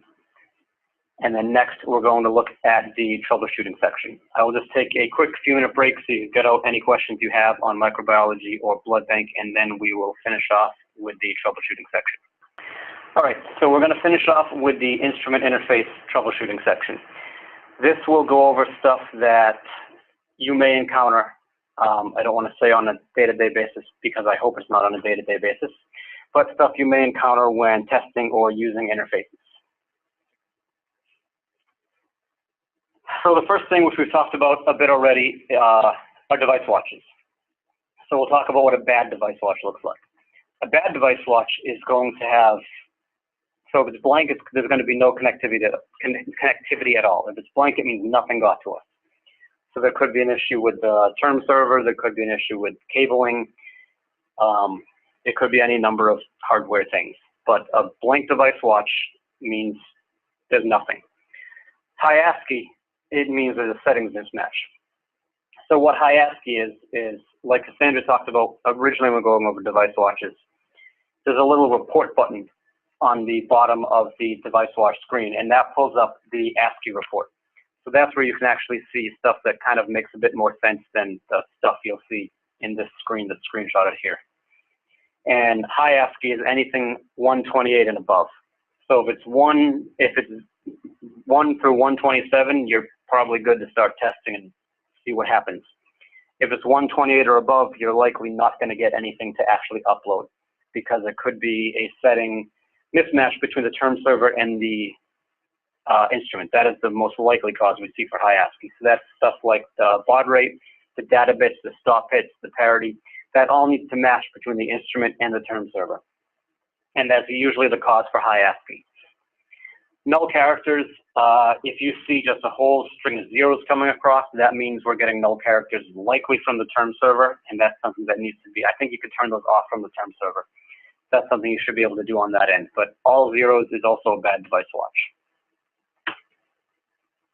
This is just a quick screenshot of no data in the device watch. As you can see here, we have the LIS watch for the Vitros 250 up, and it is absolutely blank. So like I mentioned, some things to check. Is the analyzer transmitting data? That's something usually the vendor confirmed. They typically have like we have a trace log on our end, they typically have a trace log on their end that can confirm if they're sending data. Is the correct device selected? So in the analyzer type dictionary, do you have the correct device defined? Is the instrument set into the correct mode? Is it set to unidirectional? Is it set to bidirectional? Make sure that it's actually set to upload results. There are some instruments out there where if they're not set to something specific, they actually will not send results. Check your cables, your connectors, your pinning. If those are incorrect, then again, you could get a bad device watch, you could get no device watch. And then there are particular device watch results that need to be specific. Something like that I think off the top of my head, a Vitek is expecting certain things. I don't remember the exact string. There's a 0, 5, a 32, there's 24, there's a bunch of random ASCII characters that they are expecting to upload for something like a Vitek, and there's a few lab analyzers as well that expect specific strings of characters to confirm as a good device watch. So again, if that's something you can always ask us to look into, we generally have notes on which interface has those issues. So an error you could see is a job already running error. This might be something you see when you're trying to start a device watch, but your interface is running somewhere else. It's kind of similar to like a cannot open a port issue, except in a device watch. And then, like I mentioned, a cannot open a port issue is something you see in the instrument, in the interface. So because the interface is looking to that one device, so say it's looking to IP address XYZ, port 1 on your term server. Because both the interface and the device watch are looking to that one port, you can't have them both running at the same time. So if you're running a device watch, make sure the interface is stopped. If you're running the interface, make sure the device watch is stopped. Otherwise, you'll get jobs already running errors, can't open a port errors. And the same goes for test and live. If you have test and live looking to the same port, which you likely do if it's a term server, then you'll want to make sure the job is off in whichever environment you're not in. So if you just moved an interface live, make sure it's off in test if you're using that same port. If it's a different port, then it doesn't really matter. You can go nuts in live or test at the same time. There are some instruments that when we look to those specific ports on the instrument, they have a test and live environment. So that allows you to set it up so that you can use that instrument and test or live. That's usually the bigger instruments like a DI that you really don't want to take down in test or take down live for test. So they allow you to have a test or a live environment. I think a WAM as well is set up that way. There we go. Hold on. Sorry, my thing is frozen here. All right, so now we'll talk a little bit about background jobs. Background jobs reside in MIS,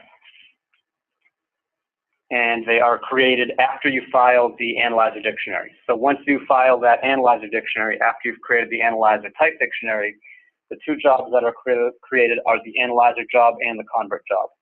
Both of these need to be running in order for stuff to happen. Although on the desktop, you'll see that the Convert usually goes to idle, and if you refresh it at the right time, you will see the Convert go to running when it's actually converting some results. Otherwise, it's just going to stay running and idle for forever. They default to the lab background client. So whatever job your lab is defined on, so if your lab module is on BG3, then when you file that Analyzer Dictionary, your interface and Convert job are going to automatically go to BG3. You can always change this after the fact if your heart desires, but that's just generally where they default to, since that's where we kind of expect them to run.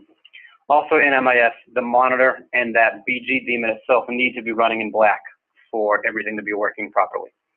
If a job is not running in black, if a job is running in red with minutes since, there is likely an issue with that. So to see the jobs from the MIS main menu, you go into background jobs and then process unique jobs. And then once you've sorted it to the lab jobs, you should see a screen that looks similar to this. Here you can see your two jobs for this VTROS 250. You can see your interface job and your Convert job, and they're both running in black without any issues. So those are what we expect when a job is looking fine. Some common issues you might see are mismatched jobs. So is it running in halt user? Is it halt error in running? Is it running in red minute since? Is it queued? Is there an issue with your broadcast download job? Is it halted? Is it stopped? Is it an error status? Those are just some issues you might see. One thing to note that I've been seeing a lot of recently is if you have any sort of unplanned downtime, so power goes out, term server goes out, BG itself goes out, then in MIS, those jobs are going to be updated correctly to reflect what the issue is, and that correct issue is usually running in red with minutes since. And in those cases, you can actually go into MIS, and from this screen here, once you selected it, you can go into View Job, and you can halt the job out that way. And then you can hit on Filter, and you can basically refresh the screen, and those jobs should go to probably halt error rather than halt user. But then the thing is, the Analyzer desktop, where it normally says running and idle, it is still going to say running and idle just because of the way it updates. It doesn't get updated correctly from MIS following that downtime. So even though it says running and idle there, it's actually not running and idle. You always want to check MIS to see what the correct status is. MIS will always have the right status. So now we'll troubleshoot some issues on the Analyzer desktop. All right.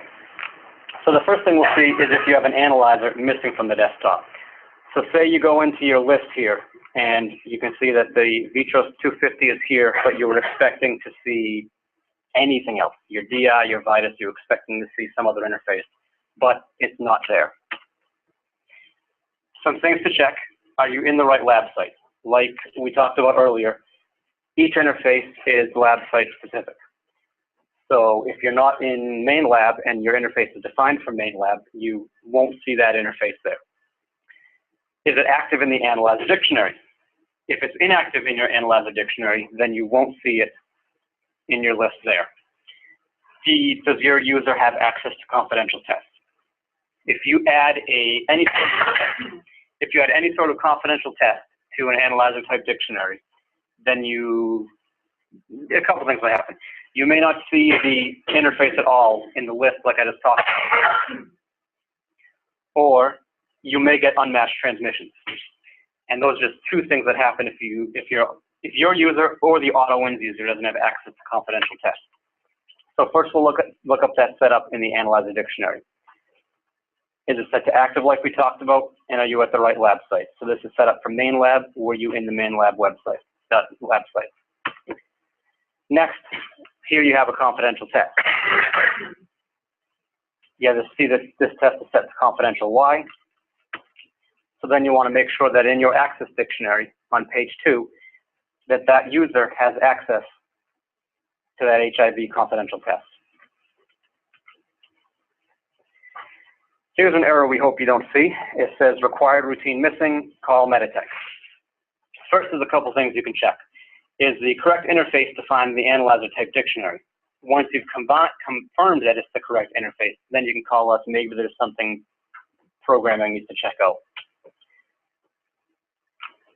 Next, like I discussed earlier, you can see our jobs here are different. So you can see we have our interface job is running and our convert job is an error. Some typical reasons why the convert job goes to error. Is there a new calculation? And is this calculation checking for numerics only? There's some logic you can put into each calculation that will actually look for non-numeric results, and it'll cause your calc not to crash and your interface not to crash. Did you have a power outage? Do you need to clear the port? You can always just try restarting the interface to see if that kicks the job back up again. And as always, you can call Meditech or you can open up a task and we can take a look at that error for you. That error will save in our toolbox, so we'll be able to review the specific error. Are you seeing specimen not downloading?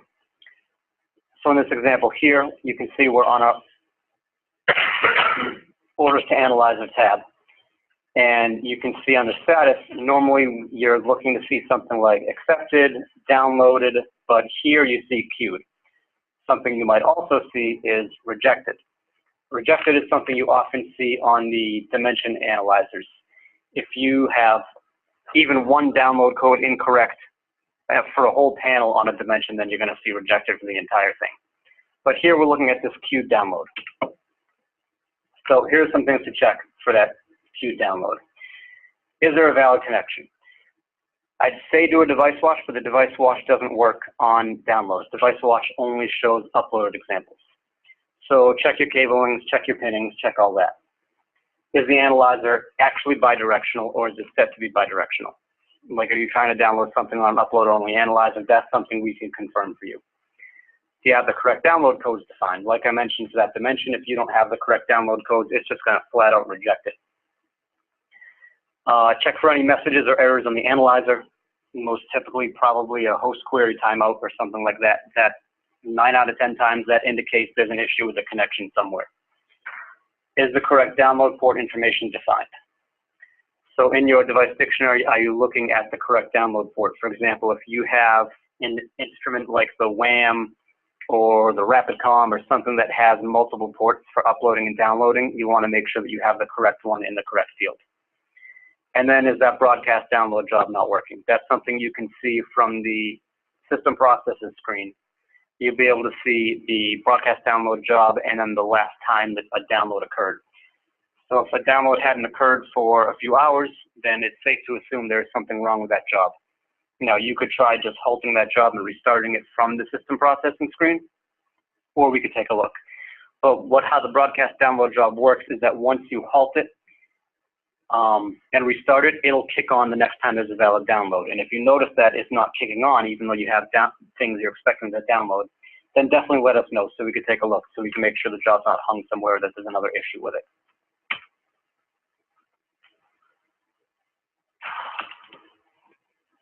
So again, just in regards to downloading, make sure you have the correct download codes. Do you need specific fluid types, like in the example here? If the vendor hasn't provided you a list of download codes, we can look to see if we have any on our end written down. We have notes on, not all, but some interfaces. We can tell you what the download codes should be. But again, the vendor should be able to provide a full list of upload and download codes. I mentioned the correct ports being defined. So you can see here, you'd want to make sure the correct download port is listed here, so the correct device dictionary port. And then downloaded status. If the instrument itself can't handle download upon receipt, then you'll want to make sure that that's changed to a download status at none. and vice versa. If it can't handle host query, you'll want to make sure that it's set up to download upon receipt. And this is the lab broadcast download job that I mentioned before. You'll want to make sure that they are both running or idle with last activity times. So here, this very last column here, you can see the last activity time. So this was at 2:42. So if it was, 4:42 and you were expecting something to download and it hasn't been updated in 2 hours, I would safe to say that there is an issue with that job. And you can simply restart it by changing it to yes here, changing it from no to yes for off, and then flipping it back to no to turn it on. Now on the opposite side, specimen not uploading. You can see we're in our results from analyzer list here, but there is nothing here, and we were presumably expecting something to upload. Some things you want to check. As always, is there a valid hardware connection? Is the interface turned on? And is it running an idle? Are you in the correct analyzer batch? Because you can have multiple batches. You want to make sure that you're in the correct and current batch. You want to make sure you're in the batch that's set to current, because that's where all the specimens go. Is the proper upload port information defined? That's in the analyzer dictionary. You can attempt a device watch. Like I mentioned, the device watch, it won't show you if you have a download connection, but it will show you if you have an upload connection. So we talked about earlier, if it's a blank device watch, there's probably no connection. If you do have data and you're still not getting anything in the analyzer batch, let us know. We'll take a look at the trace log in that case. And then you could always try to stop the interface, reboot the analyzer, open up a new batch, and start up the interface. I think they call that a resync, and that sometimes does the trick. So I mentioned the statuses. You want to make sure that it's running and idle. You want to make sure that you're in the correct batch and that it's the correct current batch. You'll want to make sure you have that correct upload port defined. So in your analyzer dictionary, make sure you're looking to the correct device. And now we have another example of a specimen not auto-matching. Well, like we mentioned, as long as auto-match is set to Y and you have a valid identifier, it should auto-match upon upload. For this particular example, you can see here that the uploaded identifier was 777. This is not a valid barcode, so that is why that did not match to anything. So like I mentioned, is auto-match set to yes? Do you have prefix codes defined? This was a bigger issue in past releases before we added the ability to yell at you when you don't have the correct prefix defined. Before, you used to be able to just say the analyzer type dictionary without having any prefix codes. So now that we require the specific prefix codes, after a few years ago when we ran into, I think we had a big mass delivery for that. Some of you might remember those tasks. So now that the prefix codes are required, you really shouldn't run into that issue of prefix codes defined, because as long as you have a test, it's going to say, hey, make sure that the C prefix is also defined. You want to make sure that the proper identifier format's being used. Like the example I just showed you, that 777 identifier isn't valid, so that's not going to auto-match to anything. Make sure that AutoWins user has access to patient and location. Like I mentioned earlier, if the AutoWins user in MIS, whether you're in CS or 6X in the user dictionary or the person profile in 6X, you want to make sure that that user has access to the confidential patients and confidential locations. So there's our auto-match set to Y on page 1 of the analyzer type dictionary. Again, make sure that any and all prefix codes are defined there. These are some examples of valid things we auto-match to. The most typical one we see are 6-digit barcodes. That's typically what's uploaded to us, at least in lab. In Mike, we see some different barcodes with different things being used. We sometimes see the specimen number, the whole specimen number. Sometimes we just see that last M number. So there's a little bit more leniency in microbiology what we auto-match to, but lab, we typically expect those 6-digit barcodes or specimen number. And like I mentioned in microbiology, we just expect a few different things here. Typically, we get that M number, or whatever your prefix is, followed by the specimen number. So, again, we have our interface or convert goes into an error status. Up there you can see it's an error. Make sure you have the right upload codes there defined, because again, if you don't have the right upload codes, it's not going to auto match. It's not going to fill, the results won't fill in. No results in the laboratory result transmission screen. So here we click the plus sign and we can see that we sent a result here. You can see the upload code of SE35, but under the channel here, we don't actually see that result filing in. So we go into the actual result itself. So we click result transmission and you go in and you see no result here. That is generally because either the wrong upload code is not defined, the wrong upload code is defined, sorry, or you don't have the correct test attached here. So if you don't have the glucose attached here, then you're going to see that no result will actually file in here. So now we'll hop over to microbiology. So here you can see that we sent an organism, we sent susceptibility results, but we don't see any of that up here. We don't see our organisms, we don't see any of our susceptibility results for the GNS 103 procedure that uploaded. So in the analyzer type dictionary for GNS 103, make sure you have the upload codes for those antibiotics and make sure you have the upload codes for the organisms that you were expecting to cross. So like I mentioned when I was looking at it, you can check for errors or warnings in microbiology, and you can see here that we have a whole list of errors and warnings. Like I showed you, it's letting you know that a couple of prompts weren't, the responses were missing, and then that this antibiotic has an undefined MIC value. So that's the case where you need to go into the antibiotics dictionary and define the correct MIC value. That's the analyzer uploaded. So like I went over, that results list is something that's always helpful to pull just for more information. And we went over how you can sort it by, and if you want to restrict it to different types of transmissions or QC or anything that's merged, or if you only want to see warnings, you only want to see errors, you can kind of make this what you'd like to see. So you just don't get everything. Unless you do want to see everything, then leave it as is. So just to summarize in that, check for warnings, check for errors, check the results list. That will always tell you what's wrong. Hopping over to blood bank, an error that you can see usually based on calculations and test setup is that a required test is missing in the transmission. So in your test dictionaries, if you have a test that is listed as required but was not uploaded, you will see this error there. So in looking at the blood bank desktop, check to make sure that valid results are sent for the test in question. Again, if you enable the raw data under the options tab, this is how you see all these raw results here. You can see the different results across the A cell, the anti-A, the anti-B, the anti-D. This is where you can see what the instrument is sending here. So then you'll want to go and check and make sure you have the correct upload codes. You can see here that for the echo, and that they need to be suffixed with an O, depending on what you're looking to capture. And again, that's something that you can see in those QC and testing notes that I talked about in the task. They will let you know if you need to suffix them with anything.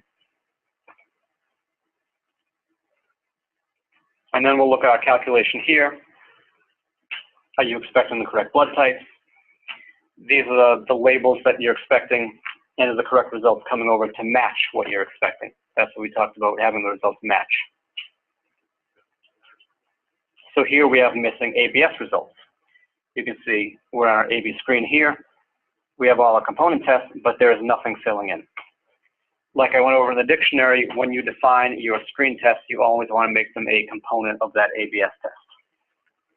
Otherwise, you will be looking at this, a whole bunch of nothing. But then once you define the screen test as a component of the ABS test, you should see results start uploading and filing into those channels. But again, the ABS test needs to be attached to its own channel, but it should not be a component of itself, as you can see that that's blank here. So now we'll talk about auto verification.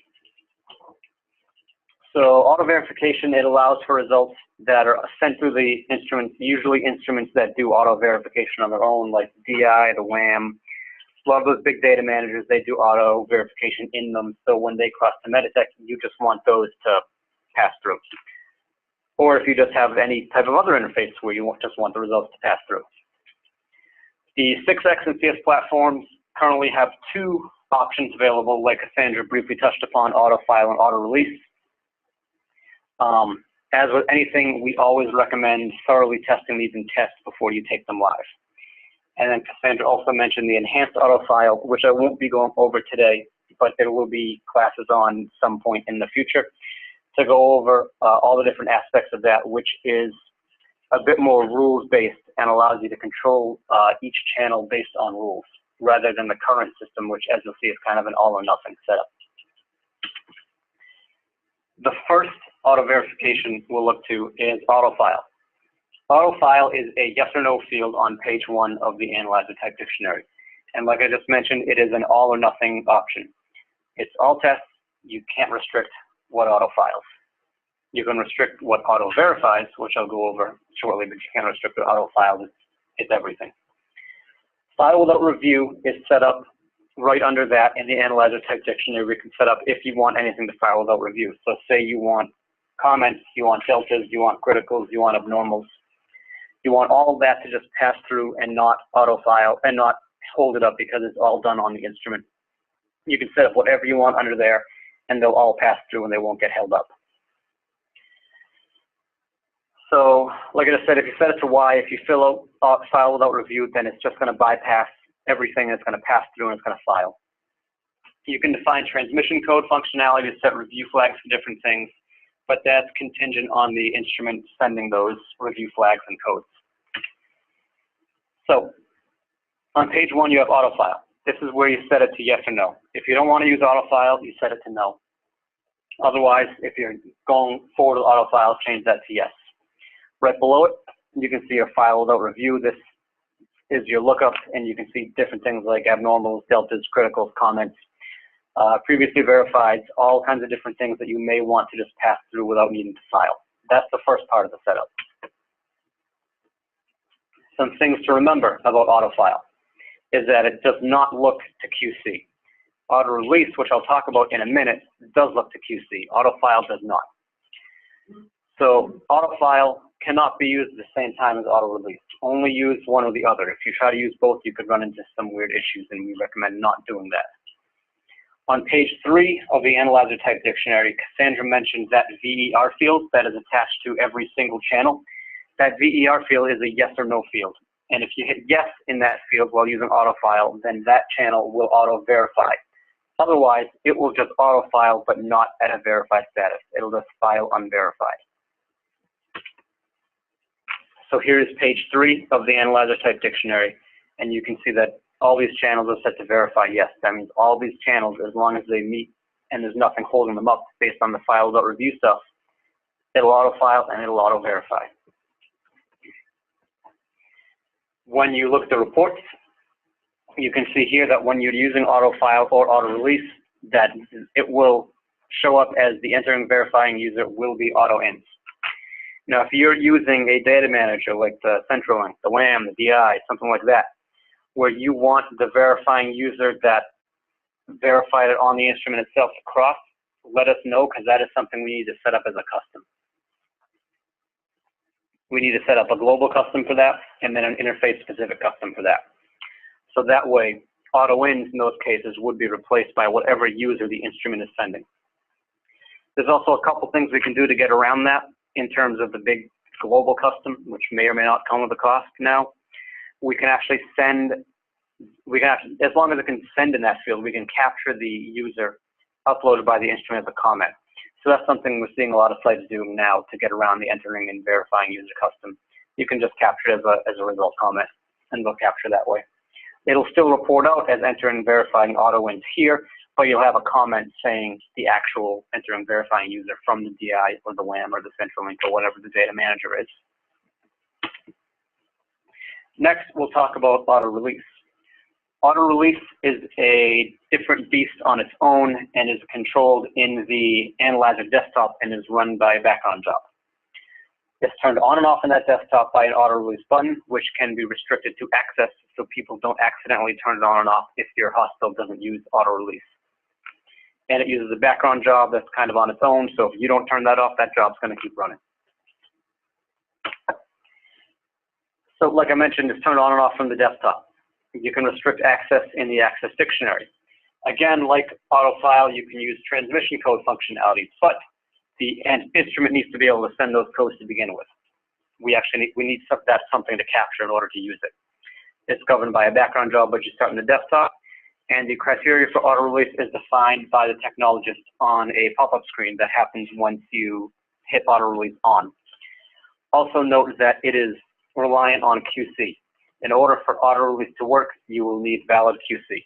And that same goes for the enhanced auto file that we talked about will be happening down the road that also relies on QC. So I mentioned the access. So if your site doesn't use auto release, and sometimes stuff happens, people click around, and auto release accidentally gets turned on. This is something that you can restrict on page 4 of your access dictionary. If you see the highlighted portion here, you can just change auto release access to no, and a tech or whoever is no longer going to have access to auto release, and that thing won't accidentally get turned on anymore. So in the analyzer desktop, underneath all the jobs up top, on the top left-hand side where you see running and idle, you see a third job for auto release. In this case, that's off. If it was running, you'd see it would say on. And then if you selected auto release on the right-hand side here, you can see that the highlighted auto release button is white. And then when you're selected on auto release on and auto release off appear here if you have access. If you don't have access, you won't even see this button here at all. Once you turn auto release on, you're going to get this next screen. This is your specifications for auto release. Do you want to auto release complete transmissions only, yes or no? Do you want to overwrite permanent specimens, yes or no? Do you want to auto release abnormals? Do you want to auto release criticals? Do you want to auto release deltas? When do you want to check QC specimens? Do you want to check it before? Do you want to check it after? Or do you want to check it both? And then how often do you want to check for QC specimens? Like we said, it's run on a background job. So the frequency in minutes determines how many minutes the background job checks for QC that was run. And with auto release, it does not have to be QC specific to whatever you're releasing. It's just anything. As long as there's one valid QC, doesn't matter the test, auto release is good to go. That enhanced auto file we talked about, that is not like that. That is more QC specific. So as long as, so if you're trying to auto release the calcium here, you need to have that valid calcium QC, otherwise it's not going to release. But auto release, it'll go with anything. If you have a sodium upload that's fine for QC, then anything else is going to auto release. The other difference between auto file and auto release, as you can see here, is you can actually restrict a channel. Unlike an auto file, for auto release, you can say, hey, I only want channel number 1, 3, and 6 to auto release. And you can set that up here, right down the bottom. So this is just another screen going over all of those fields I just told you about. Is the complete transmissions, do you want to overwrite previous specimens, abnormals, criticals, deltas, QC, the frequency in minutes, and the restricted channels. It's just a more in-depth screen that you can take a look at when we send out the PDF. Like auto file, you're always going to see auto ins as the entered and verified user. Again, we can evaluate a custom for that. We can evaluate a comment custom to capture the actual text from the instrument, but naturally, the auto wins will file as the auto verified user for auto file and auto release. Just some final things to remember about auto release is quality control is required. They cannot be used at the same time, so either choose auto release, auto file, or neither. Just don't run them both at the same time because that's just going to cause issues and headaches for everyone. If this feature won't be used, like we mentioned, just change the access in the access dictionary. That way, you don't have auto release accidentally turned on and then all of a sudden you're wondering why specimens are just auto-filing. That's probably why someone probably accidentally turned it on. So if you have any questions, feel free to enter them in the chat or the QC box.